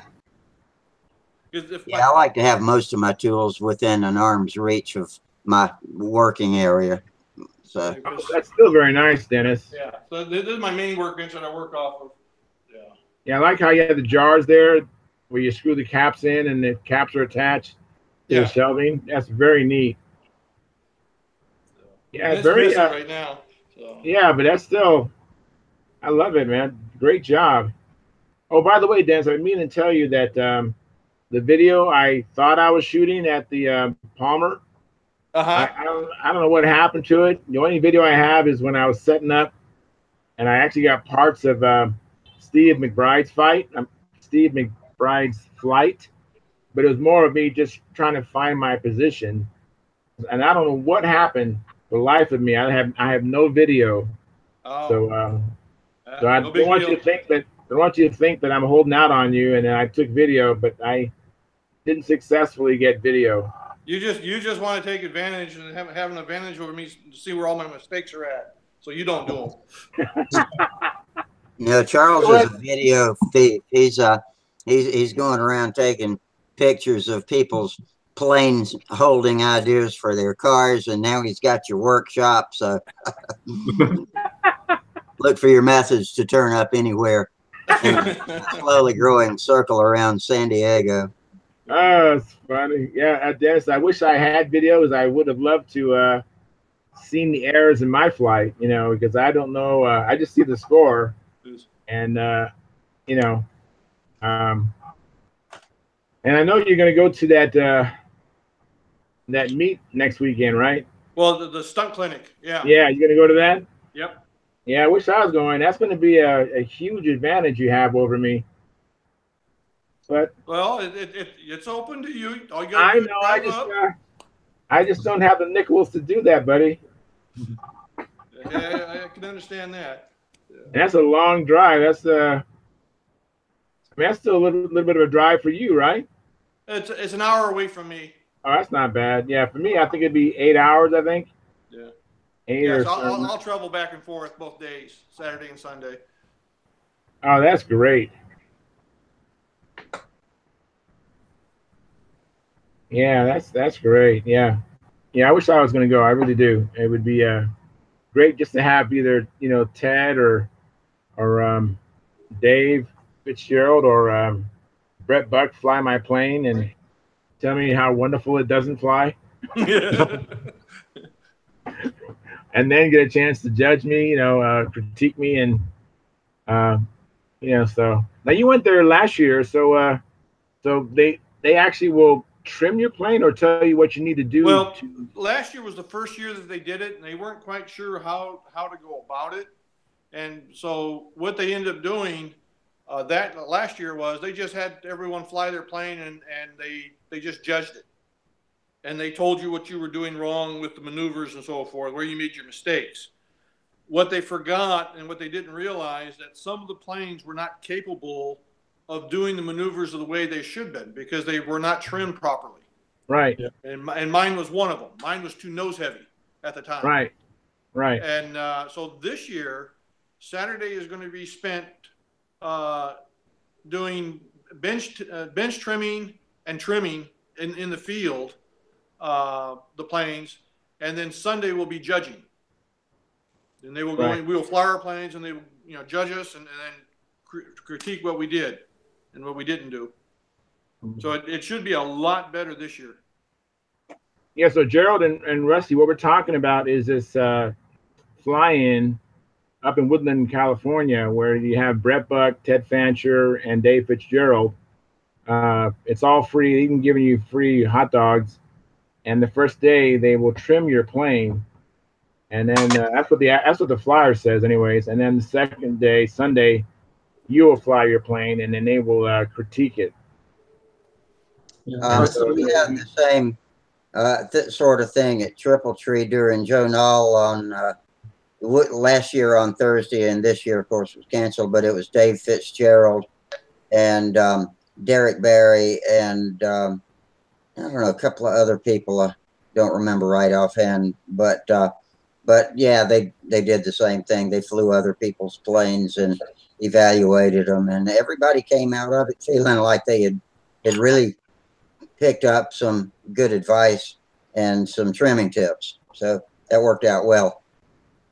Yeah, the big one of the main things I learned last year is like with the hourglass, and Brett Buck was showing me where people were making the mistakes and where even I was making the mistakes. And the biggest mistake most people make with the hourglass is they get the first corner okay, they get on up to the top, but they don't get all the way back to the top. They actually cut it short. And Right. then they come across, then they have to react real quick for that third turn, and now they're out of position for the fourth corner. And they just have to round it off, as it were. And the key to it is really taking that first leg, getting it up, back, in some cases, even go behind your head. I usually and then come across and down, and it makes the maneuver a whole lot easier to do. Yeah, if you don't have enough altitude, a lot of them will actually flip it over on its back and then come around for that last turn. And it's actually harder to do than it would be if you'd done it correctly. Yeah. It's a sharper turn. But I mean, there's a lot of little tips that they give you on your maneuvers, placement of the maneuvers, trying to determine where your 45-degree angle is, so that when you get to like the top of your loops and so forth and your intersections, how to be consistent at those. I mean, there's just a lot of good, helpful suggestions that were there that was amazing. I learned a lot, and it really helped me a lot in my flying. Oh, I bet. I mean, you're in advance your first year, and you're just kicking butt, so it definitely has helped. Ted Fancher told me to keep your consistent 45-degree. He uses the bill of his baseball cap. Yep. And tries not to move his head, so he just flies to the bill of his baseball cap. Yep. And of course with the hourglass, you take off on your first corner with your left foot, you fly up over to your right shoulder, right, and then fly over to the other shoulder, and then come down to your right foot. Yep. So you kind of have the physicality of the maneuver, and that's about the extent of what I've gathered from Ted Fancher. And of course, I've never had any words as far as flying with Dave Fitzgerald or even instruction from Brett Buck. But Brett Buck has helped me try to help me fix my Noblers. I had a Super Tiger 46 that was wasn't running very good, and he helped me try to figure out what was going on with my motor. But we didn't get around to the flying aspect of my plane, because the most prominent problem I had at that time was just the engine run. But yeah, I think it's a great opportunity. Obviously, you're going to take advantage of it, and I applaud you for doing that. It's awesome. I need all the help I can get. Yeah, we all do, because I think we all know we can fly better. It's just trying to figure out how to execute is the magic, because you can go out there and practice, but how do you get yourself to execute? How do you get yourself to do what you should do when you don't do it? Well, and again, it's hard. I go through and I watch like Brett Buck, Dave Fitzgerald fly, and I see how they do their maneuvers and so forth. But I'm not. That's from outside the circle, and from outside the circle and from inside the circle, it's different. And you try to imagine what it is, even though you're flying on the inside of the circle. You try to imagine what it looks like from the outside of the circle, but it's hard to do. Yeah. And that's why, like I said, I got this new toy. I just bought me Walmart had a tripod for $15, and it's a slick little fold up. I mean, it's a 50-inch tripod that folds up into a little bag. This is the bag that it comes in. And it's fantastic. It holds my iPhone, so now I can go out in the field and take my own videos now, because I didn't have a tripod before. Oh, very awesome. So I'm hoping to get create my own videos of flying just to see how I'm doing. Yeah, exactly. That's what I have to do, because you and I both I don't know about you, but I don't have any coaching, and so I try to videotape. But you know what? Even though we can have the tripod out there and all that, but it's kind of hard to set it up and then go fly, and then when you get home, you have a perfectly framed video of your plane, that, and then you have the natural elements changing. When you set up, downwind was over there, and during your flight, downwind is right in front of the camera, and you go home and you got this video where the plane's flashing right in front of you, just the bottom maneuvers, Yeah. Well, I mean, even when I went down to Whittier Narrows and I was talking to the judges, we were talking to the judges afterwards, and the two judges were telling me, they said I was moving my maneuvers. I wasn't keeping them in the same spot. Well, that was because the wind was moving, you know. Right. And so, yeah, I mean, that happens. I just got to find a windy day that's consistent, which around here is not too bad. I can usually find a nice breeze that's always consistent. So it's not, it should work out pretty fine. So, but it's on those calm days where it's variable winds that are blowing from different directions will be tough to videotape. Yeah, it is. And then then you have to be flying your plane, Dennis, right? You're flying your plane and you got your expensive iPhone out there just for the apple picking. Yeah, just somebody walk by and you, oh, look what I found. Exactly. And what are you gonna do? Crash your plane to go retrieve your iPhone? Yeah. No, when I do a video record, I'm gonna have to have my wife go with me just to watch the camera, keep an eye on the camera. Yeah, exactly. See, that's so I typically video when I have other flyers there. Like today, I did some videotaping, but I haven't looked at what I captured. And so what I do is when my companions are flying, that's when I kind of set up my camera. And that's the images I have from Palmer. It was me setting up my camera while Steve McBride was flying. I was never intending to use that flight for video. I was just using Steve McBride just to set my camera up because I think he was like 2 or 3 pilots ahead of me. And so I thought, I'll get it set up, and then when it comes time for me to fly, and you might have been after me or ahead of me that day, I don't remember. And but I must have forgot to turn it on, or my battery went dead. Whatever it was, I got nothing except for Steve McBride and me moving around the circle, and that's it. But I've had somewhat successful images. I got most of my videos that I have on my channel. Have you been to my channel, Dennis? Yeah. Yeah, those have been some successful videos I've taken. But it doesn't, not every day, not every outing is a successful, thank you, baby, is a successful outing as far as videotaping. And then there are days when I'm trying to figure something out or trying to fix something. It's not even worth me videotaping because I'm just addressing a certain thing anyway. So, yeah.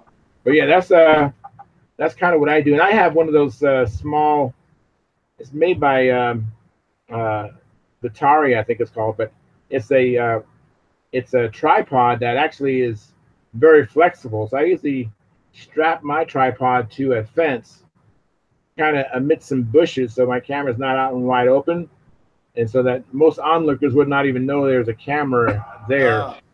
And that's kind of what I do. But sometimes, I might capture, part of a branch, an overhanging branch in my video, but yeah, it's I do what I can do, Yeah.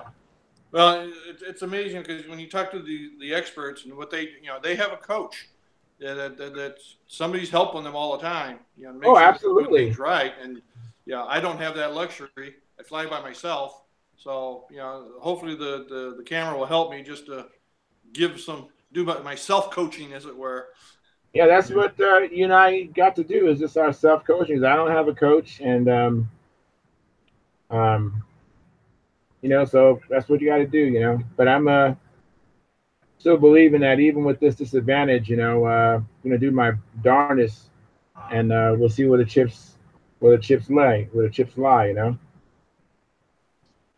Dude, it's getting late on a Friday night. Yep. 12:24. So. Wow, I had so much fun tonight. I didn't know the time it was that late. Yeah, I hate to have to turn it off. We got good conversation going on. Dennis came in late. Sorry you couldn't have hung out with us a little longer, Dennis. But not a problem. Coming in anyway. Yeah. Well, I got to play with my toy just to try it out, see if it worked, and it did. So I'm All happy. Right. Yeah, very good. Guys over on YouTube, we had a pretty good crowd over there. So thank y'all all for coming too. And so have a good weekend and do something fun so you can tell us all about it on Monday night. And I guess we'll see y'all back then. So everybody take care and fair winds, tight lines, and see y'all later. All right. Good night. Good night. Good night, folks. Yeah. Yeah. Play ya. Right. Oh, we're still live. I put the wrong button. Okay, there we go. Boom.